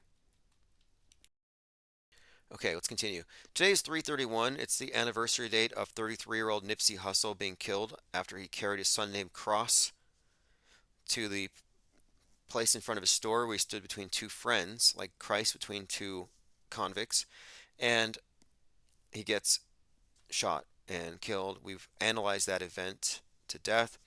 Uh, Definitely fake. I mean, we had a great time taking that one apart. It was a very popular psyop, but it's today. Interestingly, his death was preceded by a lot of predictive programming. Much of it associated him explicitly with Osiris, and his girlfriend, wife, I think, was Isis in some of these pictures. But also, it's the death anniversary, hoax anniversary date of Brandon Lee, son of Bruce Lee, who dies on a movie set, kind of like what happened with the Rust movie set. In fact, I think there was somebody from the Rust movie set who had also worked on the Crow movie set. From Crow to Rust, Hollywood's tragic, yeah, these prop gun tragedies. There's a connection there. Now, the Brandon Lee thing is interesting because he comes back from the dead. He even makes a joke. He goes up to the hotel manager and he says, Jesus walks into a hotel and says, "Can you give me 3 nails and put me up for the night?" And then he puts his arms out like he's Jesus. But the character, he dies and he's reborn. And in that movie, the crow is the phoenix symbol. Just like in Batman, they use the bat as a phoenix. Let's see here. Gematria 101 says 611 is the 162nd day, represents the golden ratio. 180 degrees from 611 is 1211. Fascinating stuff. 611, 911, 311, all very significant. 911 is the new year on the Coptic calendar, by the way. Yeah, AJ 206 referencing the Nipsey Hussle scene. One-handed moving gurney chest compressions. Bloodless. You got white gloves, you're doing chest compressions on a moving patient. You're wearing white gloves and no blood. That whole scene was just ridiculous. We had some nurses looking at it. Anyway, this movie about a bridge collapse has a lot of 119s. I had mentioned the movie ISS, which came out on 119. The significance. It's a reference to Genesis 11:9 and the fall of the Tower of Babel. It connects to the 9/11 symbolism. But specifically, I connected the 119 to the fall of the ISS. And this was a few years ago. And now the ISS movie comes out and they release it on 119. No coincidences. There is a pattern, a script, and we've picked up on quite a lot of it. In fact, I saw this interesting video yesterday where someone was breaking down all the various instances of 113 in Pixar films, in Disney films, and other places, and what this means. Again, 311, 113, these are interchangeable, like 611, 911, 911, 119.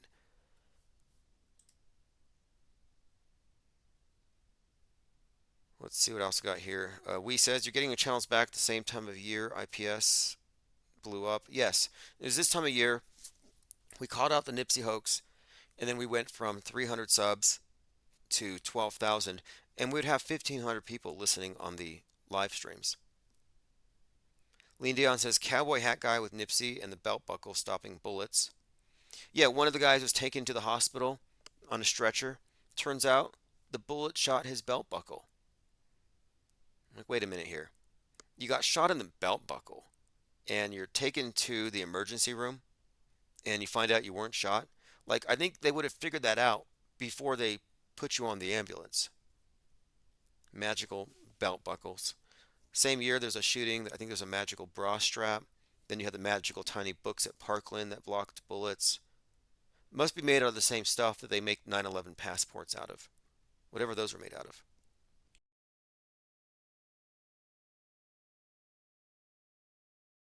All right, let's continue. We'll have to revisit that whole psyop. It's kind of nice to go back and reminisce. Reminisce about what didn't happen, but what everybody thinks happened.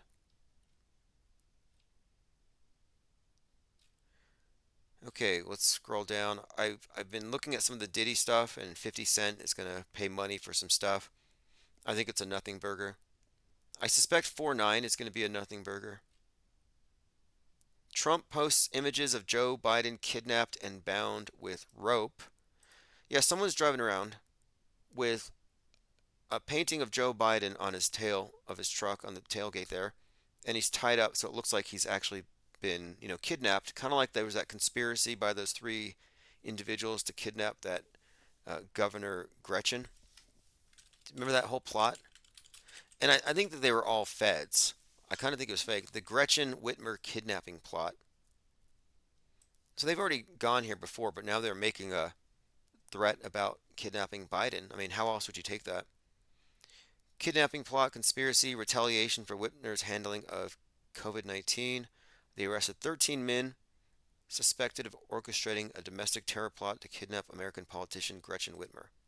Like, who would want to babysit that? Like, I'll just stay in lockdown by myself. I don't want to have to, I don't know. And there were a lot of nasty, totalitarian, control freak characters showing their faces at that time. And it wasn't limited to politicians, it was people in our own lives. It was everywhere. That's when I realized that the elite isn't just a small group of people at the top of the pyramid. The elite are every single NPC just going with the flow, and the elite.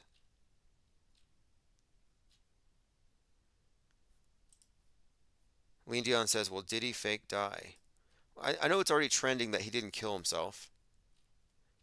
I'm starting to think it's going to be a nothing burger. I'm just going to go with innocent until proven guilty. It seems very psyopy, but I haven't figured out the bigger picture yet. And it's not exactly new. They're suddenly focusing on it, but I don't think it's new. Putin says nuke strikes most likely coming. Something to look forward to. NOAA is warning us of severe storms.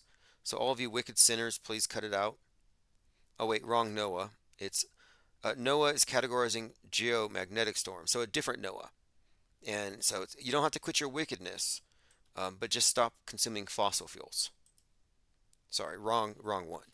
It's the updated version of the OT myth, the scientific version of it. I admit life would be more interesting if all the fake S was real. It really would be. And I think that's one of the reasons why people get mad at us when we're calling stuff out for what it is. It's like spoiler alerts. But we're offering spoiler alerts on the world stage. This is where it's at. It says Diddy had a good run. Well, it seems like Jay-Z is also being dragged into this. We'll see how interesting it gets. Jay-Z's got that shirt that says "Do what thou wilt." Aleister Crowley hangs out with the spirit cooker. There's quite a lot there. Off the Grid is the title of Diddy's latest album, Tim. Okay. And he had that video where he gets on a plane and he's being chased by what appears to be feds. Off the Grid, upcoming album. Let me see if I can find it. Could be a hint. And you can't get off the grid, by the way. No matter how deep your bunker is, no matter how remote your island is, you cannot get off the grid if you're not an auto hoaxer. If you're not a skeptic at the level that you have rejected the implicit argument from authority of the monolithic screen, you can't get off the grid. You have to take the grid out of your head. Otherwise, you take it with you. That's how this thing works. It's like an operating system. That's why I say what we're doing here is we're not telling you what to believe. I don't care what people believe. I just want to make sure that we understand that we're looking at beliefs and believers, not knowers and facts. Two different things, categorically different. So believe what you want, but we're talking about what we can actually know. And the world of believers and the world of knowers are, again, separated by this veil. And if you haven't stepped outside of that veil, then you still have a belief system. It might be Normieville's belief system, it might be Trutherville's, it might be a woke town based belief system, but it's not an operating system. It's not a methodology. It's, if anything, it's a philosophical crisis that one has outsourced a great deal of their perception to the mass media, which opens them up to what are called hyperstitions. Mr. Trustworthy says 50 Cent paying for Diddy footage to catch his baby mother on film being illicit so he can get custody and stop paying child support. That's Machiavellian, which is very consistent with 50 Cent, I believe. he co-wrote a book with Robert Greene, the guy who wrote 48 Laws of Power, and it was called the 50th Rule, and it was the 50th Law by 50 Cent and Robert Greene, offering valuable lessons on fearlessness and success, providing insights and perspectives. So if you haven't seen the 50th Law, I recommend taking a look, reading it, or listening to it. One of the things they describe here is that how there was a story that some of 50 Cent's music had leaked, and he was so mad that it leaked on the internet that he broke windows. He yelled at a room full of executives at the label, and there's a picture that leaked to like TMZ or something, and it had a mop bucket and what appeared to be broken glass, and that was it. And the story of his explosive rage went viral, and a lot of people then went after these leaked tracks and downloaded them, which would have made him madder, of course, right? Wrong. Turns out it was staged and fake, and that picture was stock photography. So he admits in this book to using psyops as, well, PR stunts to sell products. This is where it's at. It says somebody bought me a membership. Thank you for whoever did that. Yeah, thanks again to anybody here. There's a lot of people who are, if you're just chatting, you may be receiving a blue wrench. Some people are gifting memberships. And the more members we get, the more content I am going to create exclusively for members. And I've been working on a lot of stuff on the side here. By the way, I think we just crossed 200. We have 176 listening on video and watching, and then we have a couple more dozen between Odyssey, TuneIn, Radio King, and radio.net. We have 84 listening, 85 listening at the IPS Think Tank channel on Twitter. Go to twitter.com at IPS Think Tank. 4 on DLive, 86 on the main YouTube channel. I don't have a list for how many on Kick. We have a few on Twitch, a couple more on Facebook, but we've certainly cleared 200. All right, let's see here. Yep, this is excellent. I think this is a good sign. It's a good sign considering how fringe this is. I mean, we're cutting edge. Mazel says 99 here. Yeah, it seems to be jumping up and down. But the way it works is I have a count on every different platform. It has jumped up to 99 of how many are listening. I do the analytics review afterward just to see where we're going with this. And our channel has been legitimately censored. And I don't use the word censorship flippantly or lightly. I use it only when it means censorship.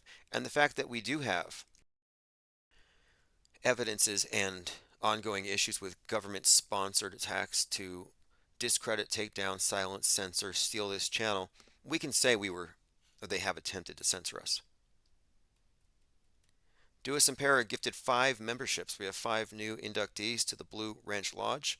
Michelle Kastner, Meowri, They Lie, We See, Marie Laveau, and Chugs Dregs.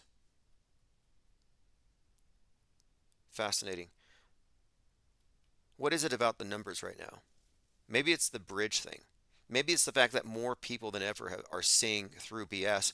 But the problem is the flood, the info glut, the sea of irrelevance. That's why we have this raft to rise above and maintain a continuity, an integrity, a coherent view as they flood the zone. One reason I'm looking forward to 4-9, I believe the eclipse will be cleansing because after the eclipse, we are going to outgroup, call out every single prophet who declared it was the end of the world when it's nothing but nothing burgers. So if nothing happens on 4-9, we're not going to accept, oh no, this is just the beginning of the end. Like my friend was like, world's going to end 9/23/2017. I'm like, give me your car. He said, no. I'm like, why? He said, oh, it's just the beginning of the end, the beginning of the tribulations. So they're not going to be able to play that card. If the sky doesn't fall 4/9/2024, if we don't get nuked, we don't have fallout, no earthquakes, no blackout, no Godzilla, if none of that happens, you lose your status as prophets. You're going to have to start from scratch. We says I like paranormal radio because the audio is nice and loud. Yeah, paranormal radio is great. You can find them on TuneIn. In fact, if you search Infinite Plane Radio and the news releases, I think we showed up on Paranormal Radio's. I think it was top 13, and I think Infinite Plane was number 8. Here we go. The Paranormal 13 ranking the most popular paranormal radio streaming shows, and we aren't explicitly paranormal, or I don't set out to be, but I think we tend to lean that way. Sometimes we actually get into the paranormal. No, there we're number 11. I thought we were 8. We're number 11, Infinite Plane Society. And okay, here we go. Top podcasts, Infinite Plane Society was number 8. And then there was another one, Ground Zero with Clyde Lewis, TSL's Power 50. Uh, let's see if anybody here recognized Glenn Beck, Mark Levin, Dan Bongino, who made sense. Broken Clock. We made number 34, which is the new 33, by the way. Infinite Plane Society was number 34 in the top 50 for Ground Zero with Clyde Lewis. And this is coming from the streaming sites like Paranormal Radio, like the Radio King and Radio Net, not referring to video. There's a lot of people listening on the audio streams that don't really come in here very often, but I try to invite them. Like if you're listening on the audio stream, go to ips.monster, get into the YouTube channel, and then you will have greater access to everything, including 24/7 research facilities. Anx G says, can IPS make members only jackets? Yeah, maybe an armband and a big blue wrench. Elephant Tusk says China issued a travel advisory for citizens visiting the United States, asking them to take safety precautions and to be prepared for various unexpected situations, such as being searched. Which probably means that when they do it, it's going to be blamed on China.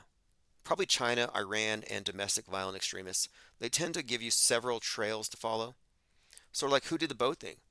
Oh, the boat thing was DEI. No, no, no, it was a Vax damaged captain. No, no, no, it was China using some kind of tugboat, some kind of technology that allowed them to pull the thing into the post. No, no, no, it was ISIS. It was ISIS. No, it was the deep state. So you go down the line, and like all these different versions of the story of who did it, who knocked down the bridge. And I'm like, it was the PSYOP entertainment complex. It's just another plot twist. Dewis and Paris says, I listened to replays for years before I joined the chat. Plenty of other sleepers out there. By the way, if you go to ips.monster, you can get into the Discord server and you can get into the Gilded server, no cost. It's open. It's an open platform. I don't want to paywall away somebody who might have an idea or a puzzle piece. Sometimes people have one or two clues they arrive at our chat room with, and that's usually enough. There's a lot of people paying attention here. We says a blue wrench furry pillow would be cool. People used to send me when I had a PO box. People used to send me blue wrenches in my office here. I have a few of them, enough for a platoon. Okay, let's continue through the notes. Yeah, the thing about China's big, cicada invasion, Trump selling Bibles. Is he autographing them? Somebody shared a video of the bridge and it showed ducks disappearing. It's important not to fall for truth or bait, but it's a good sign that people are watching the news and disputing the footage itself. Like auto hoaxing has gone mainstream. It literally has. They call it knee-jerk contrarianism, but that's not what it is. It's informed contrarianism. It's, I know you're a pathological liar. I'm not going to believe anything you say without evidence because I'm not a fool. We've been fooled so many times. 9/11, Convid, fool me once, fool me twice. And now a lot of these people are figuring it out. The problem is there isn't a platform for the media skeptics. So the people who react skeptically, rationally, immediately are correct. But then they line up behind the alternate media voices by default. And that needs to stop. What happens is they wake up and they get lulled back into something. So the people paying attention are being co-opted. We have to intercept. That's why I think it's important that we take this think tank and aim our turrets at the gatekeepers directly. And starting really now, it's open season. It's really time to confront people in the realm of ideas, the arena of ideas. People like Mike Rothschild, who say that predictive programming doesn't exist. No, it's pervasive. It's intrinsic to media and what media is. To say it doesn't exist is to admit that you're not paying attention, you're blinkered, or you're making a really just an ass of yourself. I mean, I just lost all respect for him when he consistently, as he's consistently failed to make the connection between the public's response to every major event referring to that movie. That's the purpose of predictive programming. If the movie sets the frame of reference for every calamity after, it's already served its goal of repetition of programming, of repetition of propaganda, like advertising. They got to show you an ad so many times before you buy. They're pre selling you on every issue, on every PSYOP in advance. So here we have clear evidence of it, and he's in denial of it. And it gets into nuance, which he just fails to see. And he's smarter than this. That's what's so annoying. It's because he's blinkered. He's like, there's no connection between the boat on Leave the World Behind and the boat hitting Francis Scott Key. I'm like, are you sure about that? White Lion, 1619 Project, Francis Scott Key Memorial taken down by BLM, replaced by a 1619 monument. Like, it's actually pretty clear cut and dry if you're paying attention. But you can't see that if you are in the MSM box, if your criticism is solely aimed at alt media. He doesn't have the off world stage perspective. It's important to understand where they're coming from and why they can't arrive at the right answers.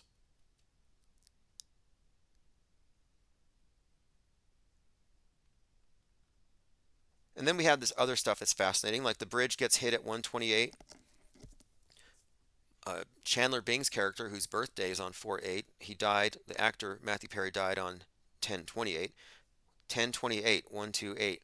Leave the World Behind comes out December 8th, 128. Bridge hit 128 at 128 minutes into the movie. Yeah, at that exact 128 minutes into Leave the World Behind, you see an exploded bridge. Then you have the bridge being 47 years old. It just turned 47. They kept saying, they kept pointing out, hey, the water temperature is 47 degrees. 47 degrees? The bridge, 47 years old. The Masonic square and compass, if you want to get into that symbolism, is set at 47 degrees. We mentioned this the other day. And we're in the election cycle for who's going to be President 47. And 47 has a lot of fascinating connections to recent shooting psyops, from Robert Cremo with the 47 tattooed on his head to the Blackout Bowl, Super Bowl 47 with the 33 minutes of blackout.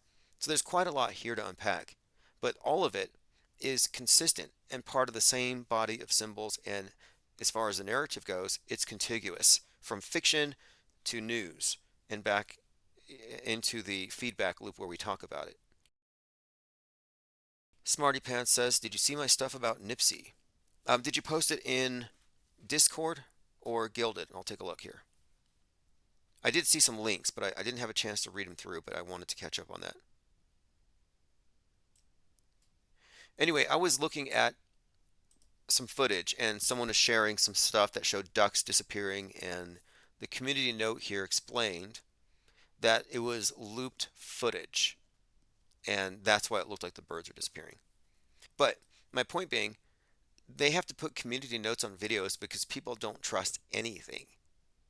And that is progress.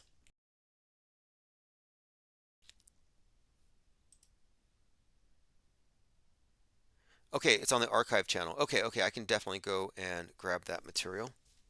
I'll take a look at what's happening on. That's right, I was accidentally posting in the archives after you because of that.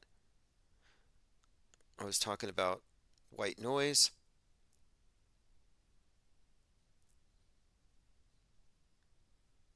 Okay, I'll go through here later. I see some stuff here. Nipsey. Okay, comparing Nipsey to Brandon Scott. The timing is very conspicuous. Brandon Scott's birthday being the eclipse, very interesting. There's quite a lot here to unpack, and we'll continue to do so. I want to continue to go through my Twitter feed. I earmarked a few things. So here's a fascinating scene. It's a GIF, animated GIF from Fight Club, 1999, where the buildings fall, and then 2 years later. So people are looking at Leave the World Behind. This is a clear example of predictive programming. But in the movie Fight Club, you have this scene where the two buildings fall, and when he's talking earlier in the movie about how they're going to do it, he is, and I'm talking about the character Jack Sparrow, the one played by Ed Norton, where he's describing how they would be wrapping the columns of buildings in explosive gelatin. I'm like, hmm.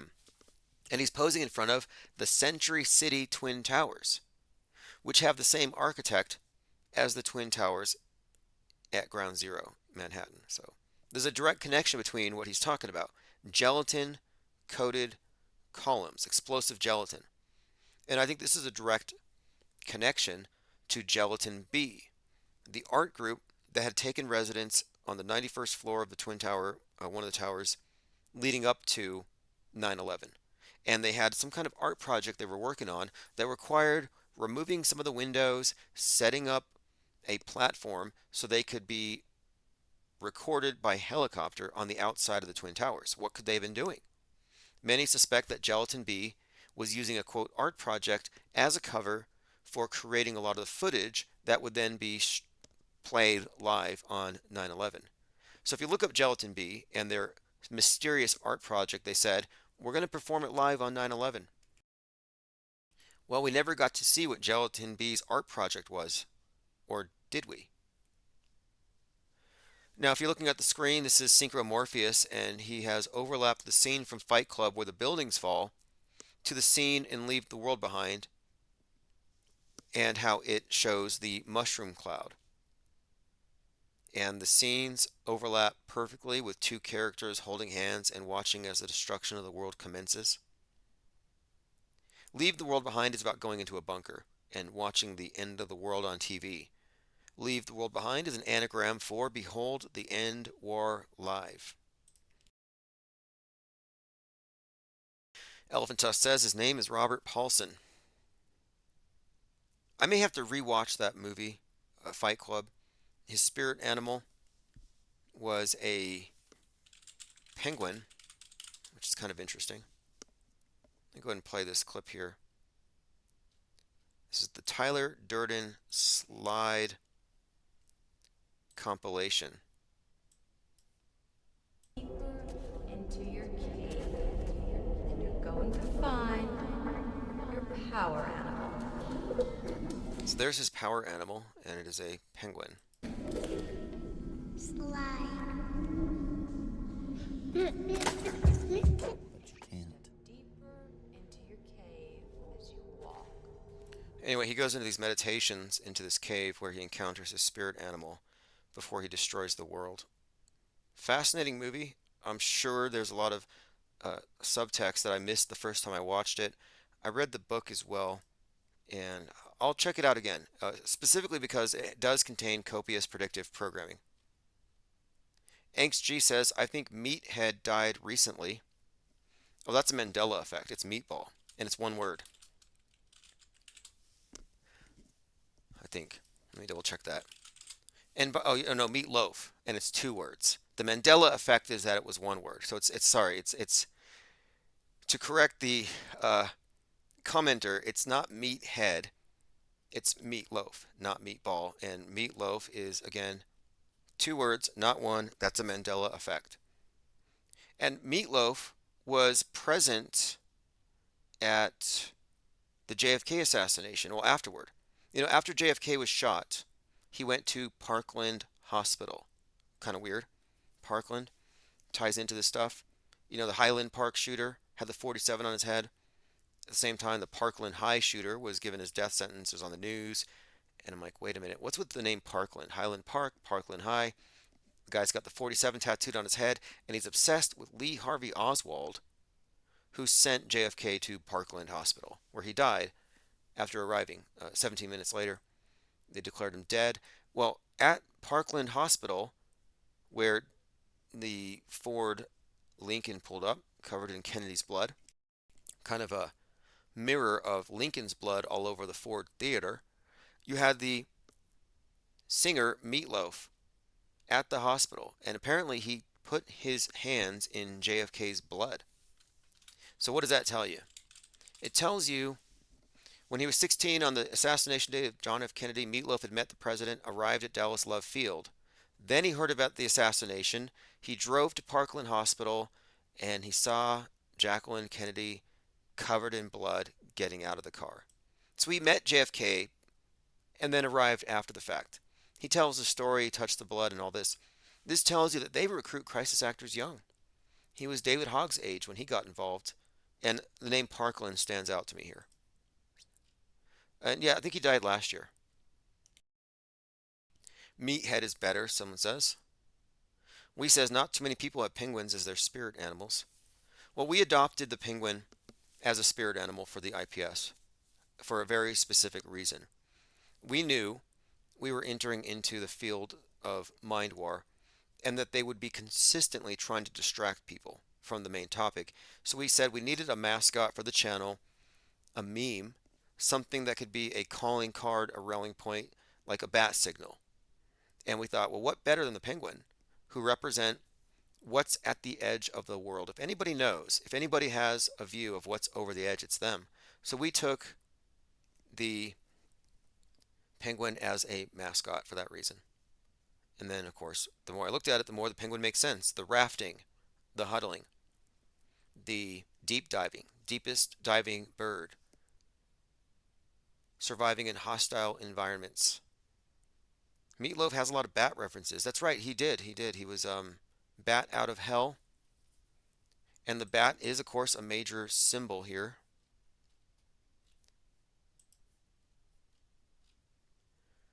Okay, let's continue. I'm going to go through my notes and see if we've missed anything. Ghostbusters Frozen Empire may connect to Godzilla X New Empire. So the term empire coming up with both of these. And then you have Frozen Empire, which I think is highly suggestive of nuclear winter. Again, look forward to getting your Star Spangled Splash Mountain Dew, which again is a weird tie-in to a psyop. Francis Scott Key Bridge falling into the water, just like their Mountain Dew Maui Blast that came out just in time for the Maui fires, which many believed were caused by Chinese space lasers. NASA's launching APEP, the atmospheric perturbation around the eclipse path. Again, Apep is the ancient Egyptian deity who embodies darkness and disorder. So that's going to be commemorated with some burning obelisks launched into the sky here in a few days.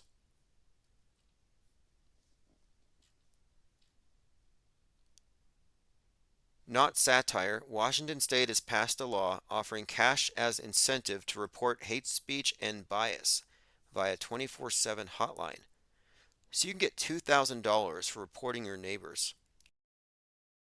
Yep, SB 5427 would offer people $2,000 to report their neighbors, coworkers, family members, and others for hate crimes or bias incidents. This would create an incentive to report incidents even when there's no evidence a criminal violation had occurred. Fascinating. I wonder how this works though, because hate crimes, hate speech, it only goes one way. Like someone can burn your MAGA flag or whatever, it's not going to count. Someone could beat you up because you have golden Trump loafers. It's not going to count. 100 days later, businesses still feeling impacts of I-195 bridge closure. So this is an article about a bridge closure and the damage it does to the local economy. So we've only just begun to feel or hear about the impacts of the Francis Scott Key Bridge surrealistic psyop extravaganza.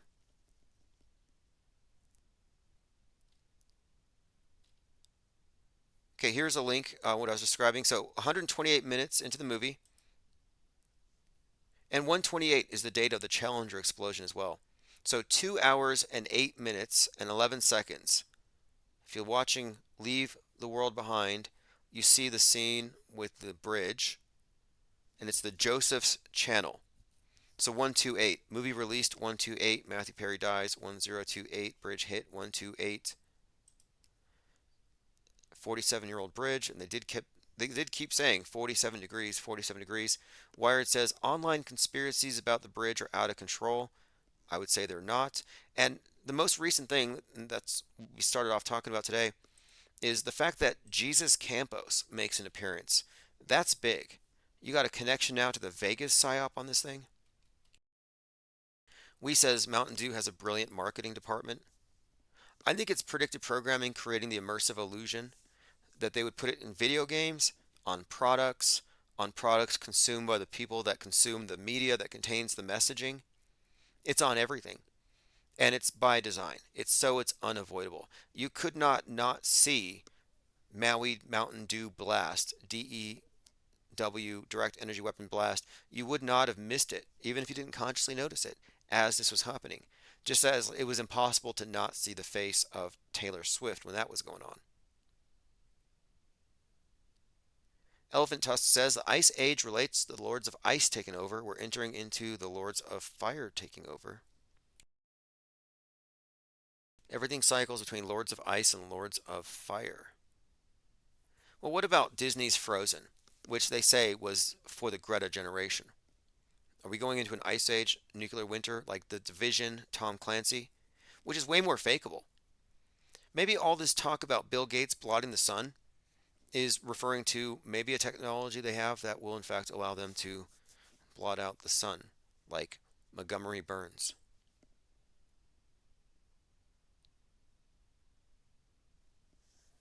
We're laser focused on our responses, said Biden on Maui.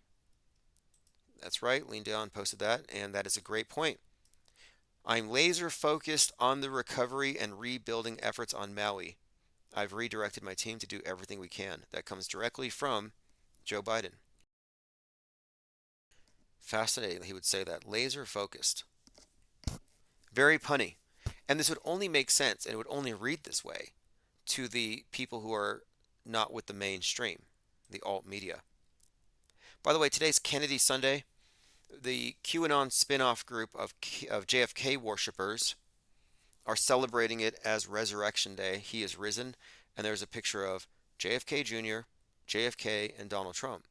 Now, many of them say that Donald Trump is in fact JFK in a Trump suit, like quite literally, that JFK is Donald Trump in a suit. And I've made my comments on this note. It's a cult. It's shilled. There are people with huge accounts spreading this stuff.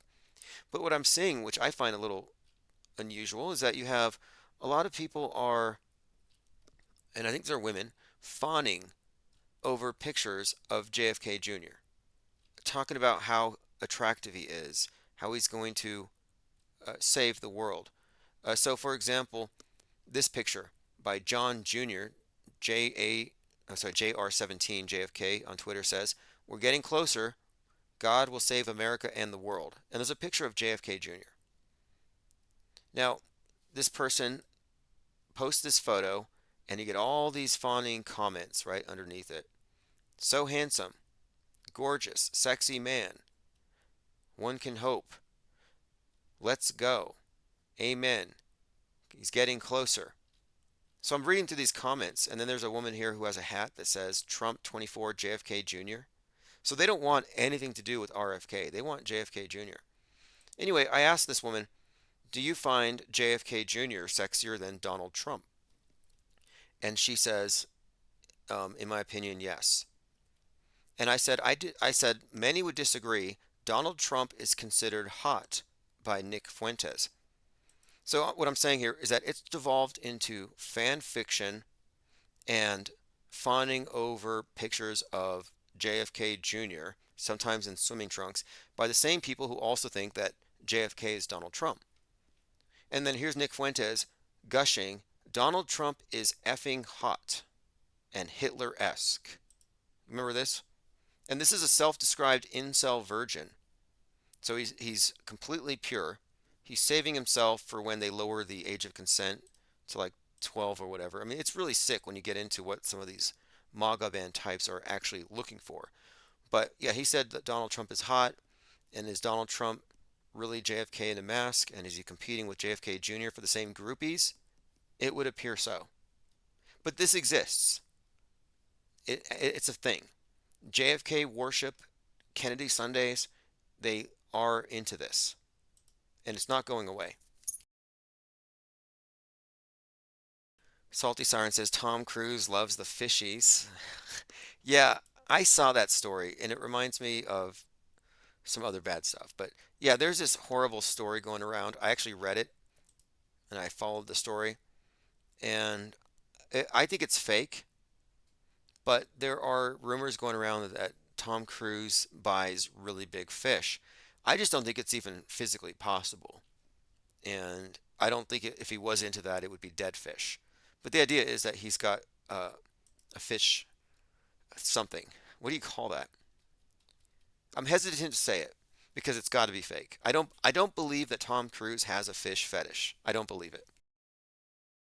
I think there's a lot of people who just have it out for celebrities and love to make stuff up. But that if true, it would take a lot of the heat off of Diddy. So, hey Diddy, if you know anything about Tom Cruise and fish, now would be the time to leak that. Here's a tweet from Wonders of Science. This is a time lapse flying over the United States. This is what you have to believe. If you're a true believer in the MSM, you're a fundamentalist, you cannot opt out and say, this is crap CGI. No, you're stuck with this. This is part of your belief system. You have to look at this obvious computer generated garbage and you have to tell yourself, oh yeah, this is a camera from space. It's totally not fake. I'm glad that I'm not forced to believe myths and superstitions. I'm glad that it's not even a thing for me. That I'm not concerned that, oh, if people know I don't believe this, they're going to think I'm a bad person. No, I would not feel good about myself if I had to kowtow to this idol right here. And this is idol worship.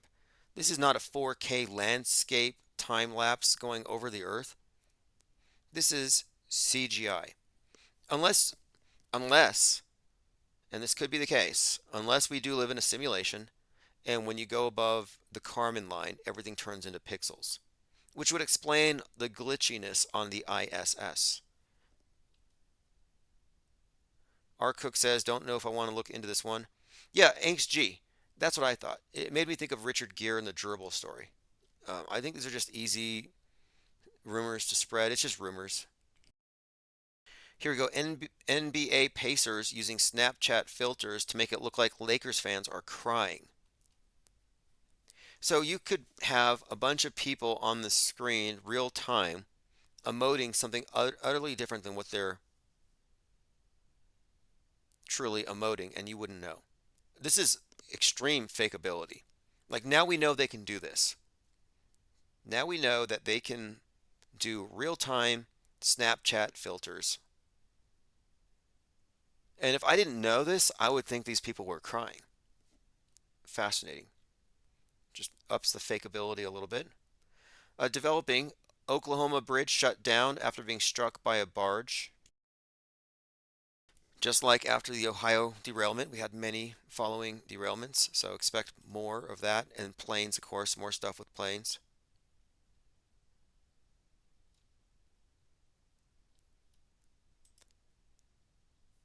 All right, let me see what we have here in the comments. Inks G says, no, no, there's no way, Piranha. No, Tom Cruise is on the world stage a very interesting character because of his connection to the space program. And I think he is Major Tom from Space Oddity. I think Tom Cruise has a destiny with death in outer space. He's supposed to be going up to the ISS soon.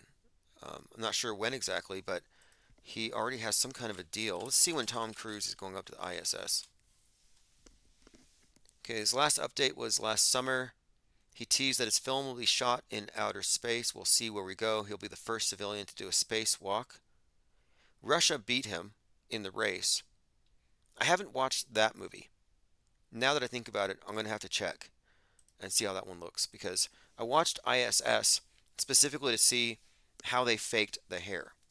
Are they going to fake it as well as NASA fakes it? All right, phones are open 505 349 0420. This is Infinite Plane, I guess, Sunday for Easter 331 2024.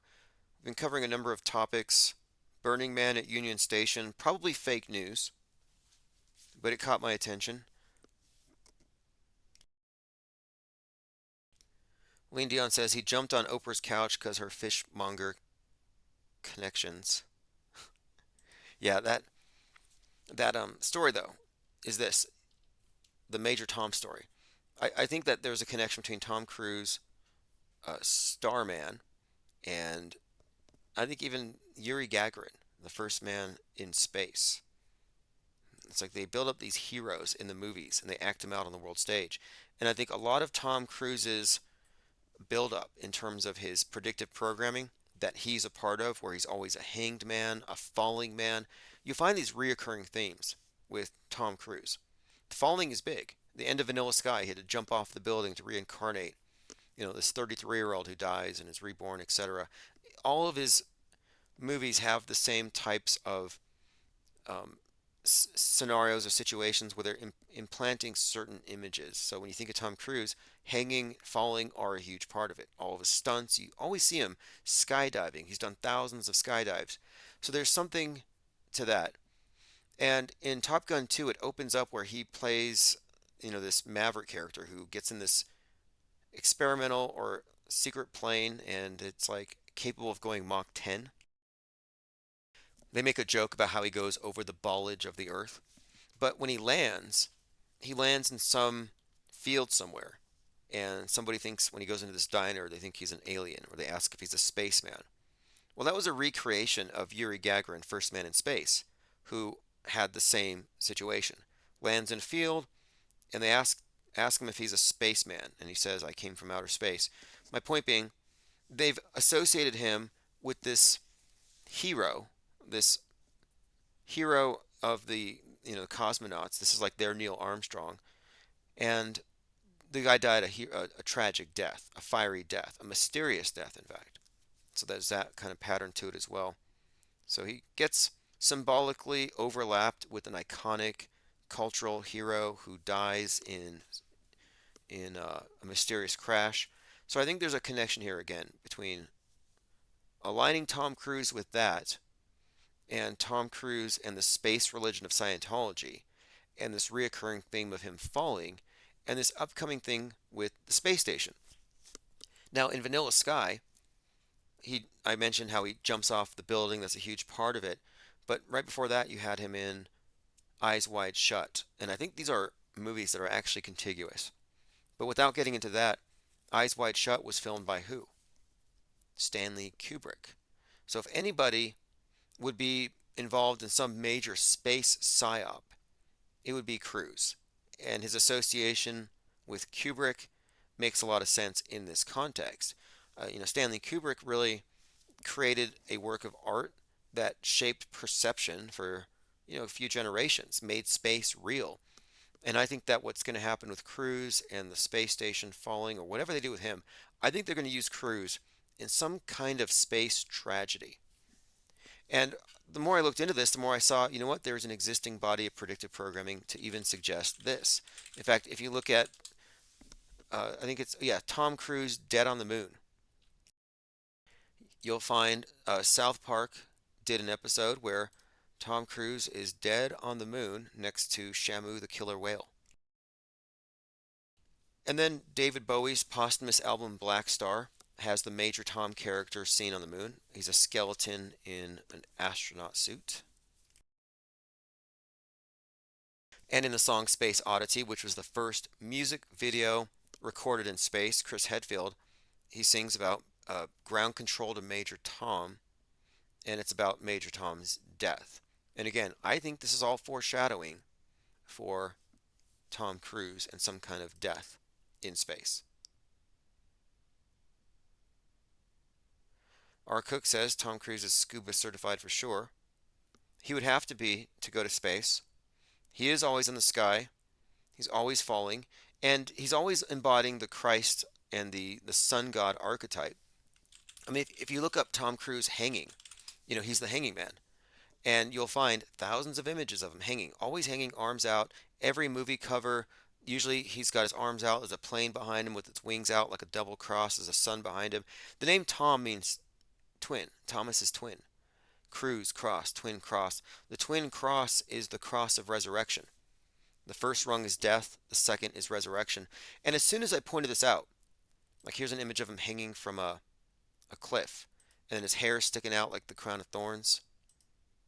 And I pointed this out and I said, we're going to start seeing Tom Cruise. And I even pointed out that he would be seen falling from the sky. And the symbolism would involve a double cross, the twin cross. And as soon as I started talking about this and his role in the metascript, there's things that would happen like this. He gets on this bi-wing plane and he hangs in the sky. And the story is Tom Cruise hanging upside down from this bi-wing plane, two wings. It looks like a double cross. Now again, double cross is encoded into his name. And if you look at the image of the double cross, the patriarchal cross, and then you can look into the symbolism here. And this is really encoded into the Top Gun movie. Top Gun 2 is a reference to this. But again, the two-barred cross is a reference to the resurrection. The twin cross, very commonly represented as XX or 44. T2 is a reference to this. It's a reoccurring symbol, and it's all coming to a head, I believe, here very soon. And Salty Siren says that looks like the ISS. Yeah, I think the ISS too. And when you look at the ISS, I've already connected it to the Tower of Babel and the Titanic and the Twin Towers. And many of the shots you see, if you look at pictures of the space station online, and I'll just post one here for your reference. This is the image from Wikipedia. You'll often see it depicted where if you zoom in, it looks like the Twin Towers. And of course, if you were to fold these together at right angles, you would be able to make the Twin Towers out of the solar array. But the solar array do look like the faces of the Twin Towers, and from some angles and some shots, it kind of looks like you're looking up at the sky, not down at the Earth. And I think the visual similarity between the solar array and the Twin Towers is far from coincidental. I think this is part of the predictive programming buildup by putting the images in your mind. So I can bring up close-ups of this and flip it upside down and ask people what they're seeing, and the common association is it looks like the Twin Towers. All by design, of course.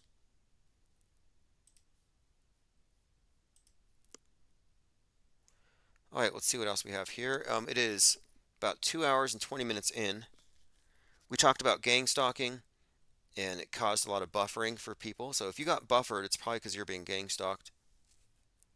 Gang stalking by Scientology, gang stalking by mask Karens. That's pretty much what we're dealing with. Cult reinforcement. Its members keeping everybody in line. I want to say thanks to all of you who have been joining the channel and gifting memberships to others. I will be creating and uploading some video content specifically for that, and all of the super chatters keeping gas in the think tank. A couple of things. Easter, we were talking about the Donnie Darko movie quite a bit recently, and it's because it's encoded into Leave the World Behind. The main character is referred to as Donnie Darko. But the Donnie Darko movie is about Donald Trump in the subtext. That's one of the things about it. But the character himself, he gets shot in the head. The bunny character, and he has the one eye wound type thing. which is another Donald Trump connection. But then more recently, we were looking at the the football game, the Super Bowl, and the quarterback was compared to Lee Harvey Oswald. Brock Purdy, they said he looked like Lee Harvey Oswald, and he addressed it. And I thought that's weird. Why are they bringing up Oswald right now?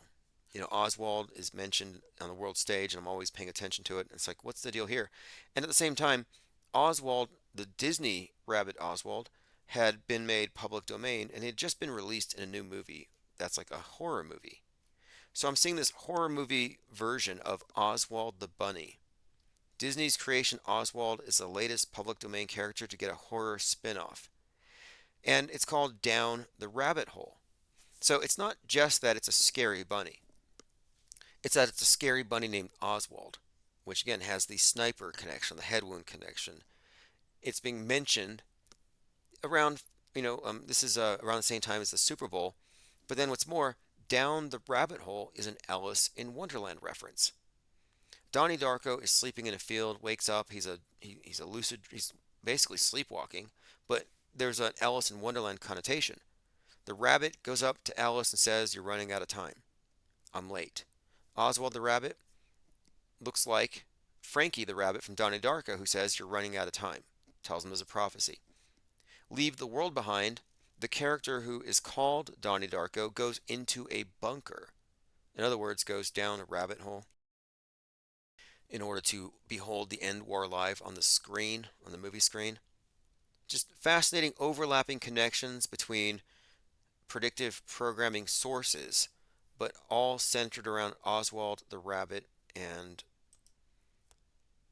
I guess this upcoming head wound that's supposed to happen.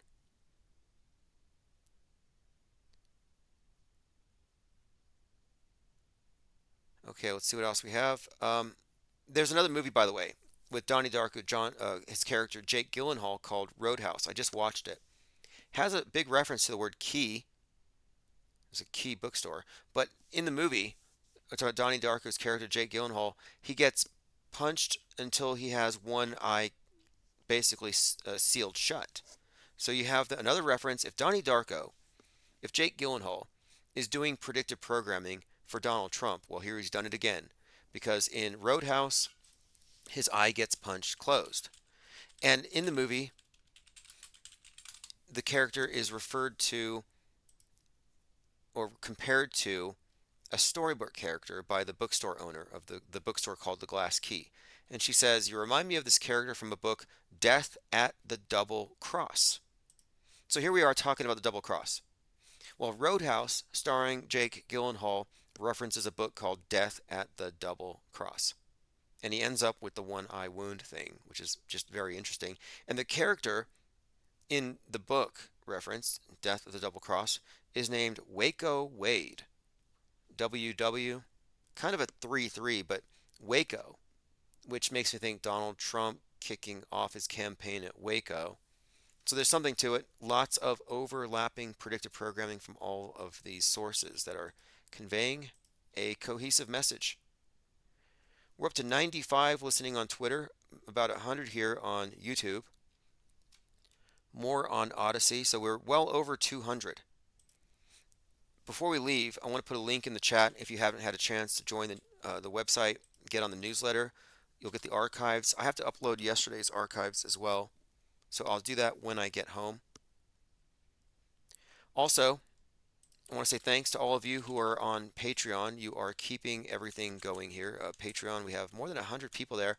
And what you get if you sign up at Patreon is you get live stream notifications, you get all of the archives sent to your inbox, and it's a direct connection, a direct link to myself and others. You can comment there, and we keep all the relevant links on top. I'll probably update it, so I'll put a link there for you as well. Salty Siren says, "You'll pop your eye out, kid." Hey, one of the terrorists at the Crocus event had his eyeball popped out. Not sure exactly how they managed to make that happen, but it looked fake. But my point being, the one eye symbolism, it all has to do with Revelation, I think 13, And so, for all the attempts at Christ-defying Trump, putting these symbols together so the public thinks that he's somehow endorsed by Jesus. No, the large body of predictive programming says Antichrist. I mean, look here. Here's an opinion piece from the Daily Beast, which I haven't read yet because it's paywalled and they used to spy on us, and I tend to not want to finance my enemies. But opinion: Trump's Holy Week grift not only makes him a heretic and idolater, but it endangers his immortal soul. And this is an image from the Daily Beast where Trump has horns, fangs, and a long pink tongue. And look at those eyebrows. So he's courting eternal damnation, according to this. He's hawking his new Bible for $59.99. Of course, he gets all the proceeds. He's launched his new venture in the middle of Holy Week, leading up to the crucifixion and resurrection. Donald Trump has gone from using the Bible as a prop to turning the Holy Scriptures into a commodity. Idolatry, false worship, the white Christian nationalism that he proclaims names the problem. The most inclusive and welcoming message of the gospel is now made white by the marketer in chief of racial grievances. It goes on to the Seven Mountains strategy, but for the most part, this article is just suggesting that Trump is blaspheming, which he is. He should have just sold it for $66.60. I mean, why even try to pretend that he isn't the Antichrist at this point? I think the new movie, the remake of Omen actually is coming out in a few days as well, so something to watch. We says, what would Trump do? WWTD. That would be a really good shirt.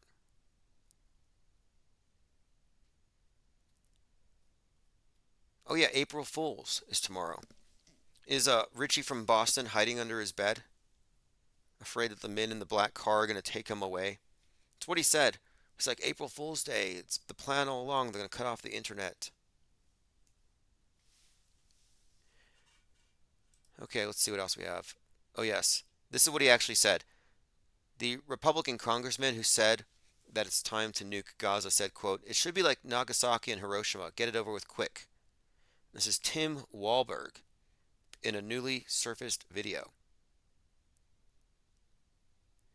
Bombshell report: Intel reveals the attack on the Francis Scott Key Bridge was a terror attack launched by the Communist Chinese Party using remote towing technology on the dolly. Communist Party using remote towing technology. It is a terrorist attack. The CCP has launched a terrorist operation against the United States on American soil. The impact is huge on the traffic and transportation of the entire United States. The local governor says it has an impact on the whole world, which is not an exaggeration at all. Also, the bad news is that if the CCP can tow a freighter to collapse Baltimore's bridge, they can do the same with any car, ship, elevator, any vehicle you can think of. As long as it has a connection to signal and data, a chip, an antenna, a radio, etc. Because Miles Guo once told me in the past that once Liu Yanping, the former vice minister of public security of the CCP, threatened him and said that they can. This is very, very leave the world behind. I mean, they can shut down anything, any car. This is definitely fear-mongering. This is what you'd call MSM plus. They don't believe the mainstream version that it was just an accident, so they add on to stuff. What we do here is MSM minus. We subtract the unverifiable and determine what is BS. In other words, we have operational bullshit detectors. Those who don't, but who are rightfully suspicious of the mainstream, are really, I think, highly suggestible, and they tend to fall for these types of things. So they'll find this explanation more satisfying than the mainstream. Oh yeah, it was a terror attack. And then they're scared appropriately. And I'm like, no, the whole thing's fake. It's just a movie. China warns its citizens visiting the United States to take safety precautions and to be prepared for various unexpected situations. FBI agent admits to raiding Americans for social media posts. Agent in Oklahoma told resident they spent all day speaking to people about their Facebook posts. Does anybody believe this is real? I think it's a psyop to agitate the right and to get people to type in F Joe Biden. Big barge slams into Arkansas bridge in Oklahoma, but the bridge didn't fall. What happened there? Why didn't it fall?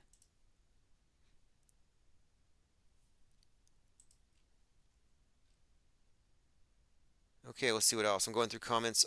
A lot of people are talking about 4.8 on Twitter. Breaking news. AT&T notifies its users of data breach and resets millions of passcodes.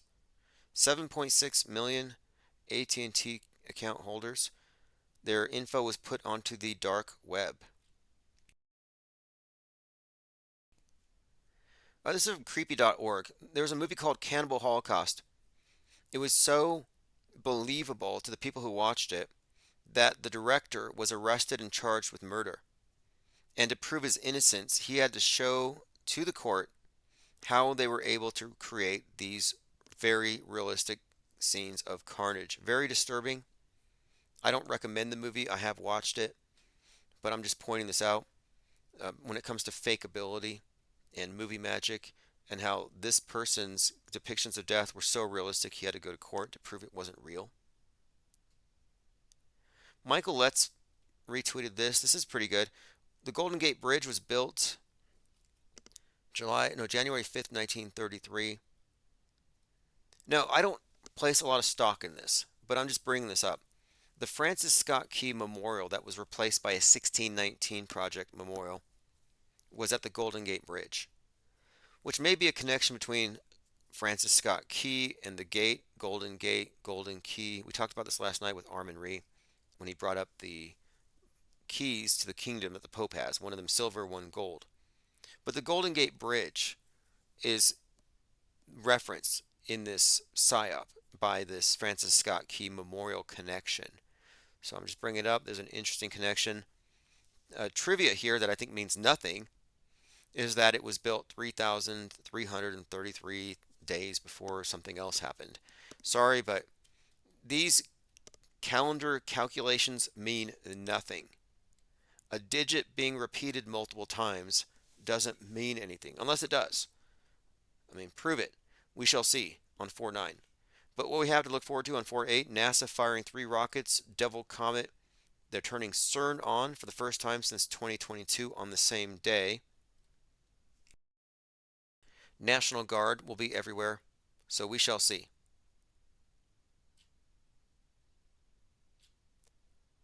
We'll cover some more of the P. Diddy stuff later.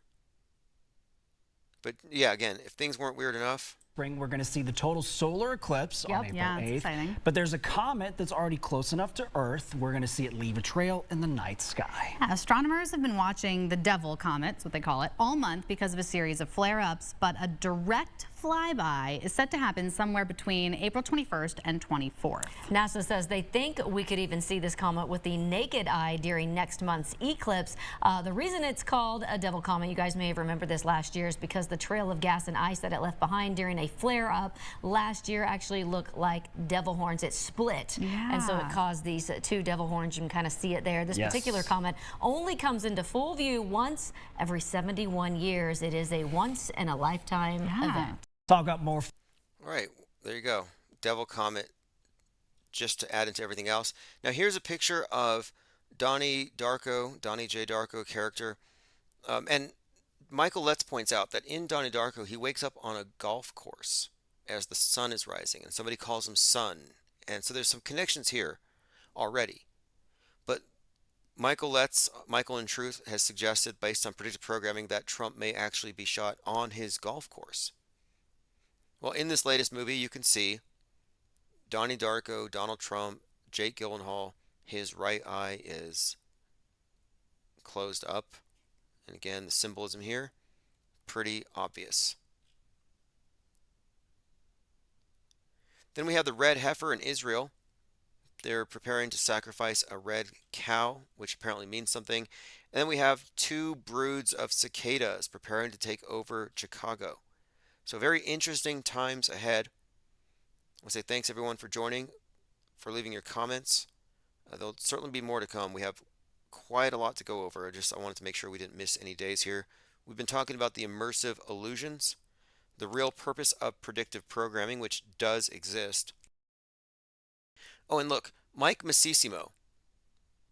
Is this the guy? This is on Twitter. This is a tweet. The Space Shuttle Endeavour's external tank falling toward the Earth after a successful launch. Now, this video out of context, it's just a clip. You're seeing what is supposed to be an external tank from the space shuttle falling towards the Earth. And you're viewing this from a handheld camera held by an astronaut in the space shuttle. That's what they're saying. Now, I've obtained the full video from NASA. You can get the full video of this event. And the thing is, what you find is that at the end of the video, there's a jet that flies right beneath this thing. A jet. I'm like, what do you mean a jet? This is a space shuttle, a couple hundred miles up. What do you mean there's an airplane flying by this air tank thing? And I mean this fuel tank. Well, here's the thing. When watching the video carefully, and they don't show you footage from the ISS with handheld cameras looking at the Earth anymore. They don't do this for a reason. It just gives it away. This is an optical illusion. You are not looking at a tank falling to the Earth as seen from a space shuttle. No, you are seeing a blimp, a metal dirigible painted up to look like a fuel tank. And you're seeing this thing launching up into the sky. And the people in the space shuttle are actually people on the ground recording this from within the cockpit. It's an optical illusion. The blue that you see behind this thing, that's the sky. It's not the ocean. You're not seeing an external tank falling into the ocean here. You're quite literally looking at the sky. So it's above them. It's an optical illusion. It's brilliant. It's not falling to Earth. It's a balloon going up. It's a blimp. And at the end of this clip, if you find the full version, you can see the blimp recovery plane. That's what the jet is. It's recovering the blimp. I think when people do say they see, and in fact, I have found examples of people citing cylindrical UFOs. I think you're seeing some of these steel dirigibles they're using for their special effects. Yeah, who's filming it? Somebody inside of the thing? They used to do this a lot. They used to film the sky and say, yo, we're in space, and that's the ocean, and we're above the clouds. Now it's all CGI. These old effects don't work as well. They would be called out. But I'm surprised that they showed that one, but obviously they clipped off the part where you could see the airplane. Okay, we've covered quite a lot. I think this week we talked about space communism. And if you're familiar with that or you want to know more about it, I recommend you read Red Star, the first Bolshevik utopia. Red Star came out in 1908, and it's about a communist base on Mars where they perfect the system and they decide to export it back to the Earth. We've been talking about predictive programming for some time, shining a lot of light on an issue that has been purposefully mystified. It's been a really interesting week for PSYOPs, and it got everyone off of Cape Middleton, which is nice. Okay, we'll continue this conversation tomorrow. And by the way, before live streams, I'll send out notifications, like we're live at 7. Usually it means that I'll be in Discord. So we'll be in Discord in the voice chat. I have a separate setup for that specifically. So just a heads up, if you want to be involved, get into the Discord server, and we'll be doing a lot more group chats, etc. All right, this is Fepe Akbar featuring Lean Dion, Allergic to BS, and happy PSYOP Visibility Day. I mean, that's really what this is. That's kind of what we're celebrating every day. And by the way, I want to point out, we're not paranoid conspiracy theorists terrified about what's happening. We're actually, I think in my view, it's like film studies. I think we actually enjoy criticizing bad films. All right, we'll be back tomorrow. This is Fepe Akbar.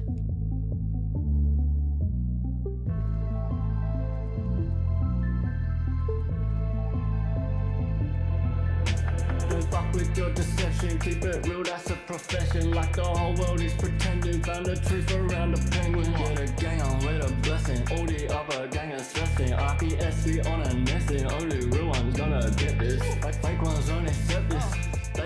some message. Timbuktu got bodies, yeah. Find them in our records. Auto host and method. Squad are represented. Killing you with knowledge, yeah. The uppers getting dirty. Oh, you're so effective. Cause we're so effective. Let go of your worries, yeah. The whole thing is a setup. We got it and we get it. Offering refreshment. Level up your conscious, yes. Honestly, the essence. This wave is uncontainable. Facts are undebatable. You lanes are unrelatable. Give a fuck about saving you. We could keep on playing you. You just keep complaining too. Game is unescapable unless you're with the gang or no. Messing with the penguin. We're messing with the penguin. Messing with the penguin. Messing with the penguin. Messing with the penguin. Messing with the penguin. Messing with the penguin. Fucking with the penguins. Yeah, with the penguins. I'm coming with a vengeance, trying to make you come to your senses. Forget the general consensus, just pay attention. The book that has paid for good intentions. I'm clenching my back wrenching, representing only the most superior independent media. We got that real shit fucking encyclopedia. We're bringing an end to this mass hysteria. They wanna know why it's so serious, cause you must be delirious. If you're still believing stuff, get a grip and show some evidence for your bold claims. We don't play no games, we stay relentless, exposing hoax events. Quick DIPS are making an entrance. Busting doors down cause now's the time for interventions. Did I mention we're affecting so many men across the spectrum? We stand out from the crowd, we don't blend in. Steady gaining tremendous momentum. There's nothing close resembling. Check the emblem, it's a penguin, not a gremlin. Just letting you know you're on an infinite plane, it's never bending. We strike like 10 pin, killing all fears and breaking the tension. Gotta know the Hawks army, digging deep in the trenches. Come and join in, be adventurous. Quit being so sensitive, forget the censorship. We ain't telling fibs. Messing with the penguin. We're messing with the penguin.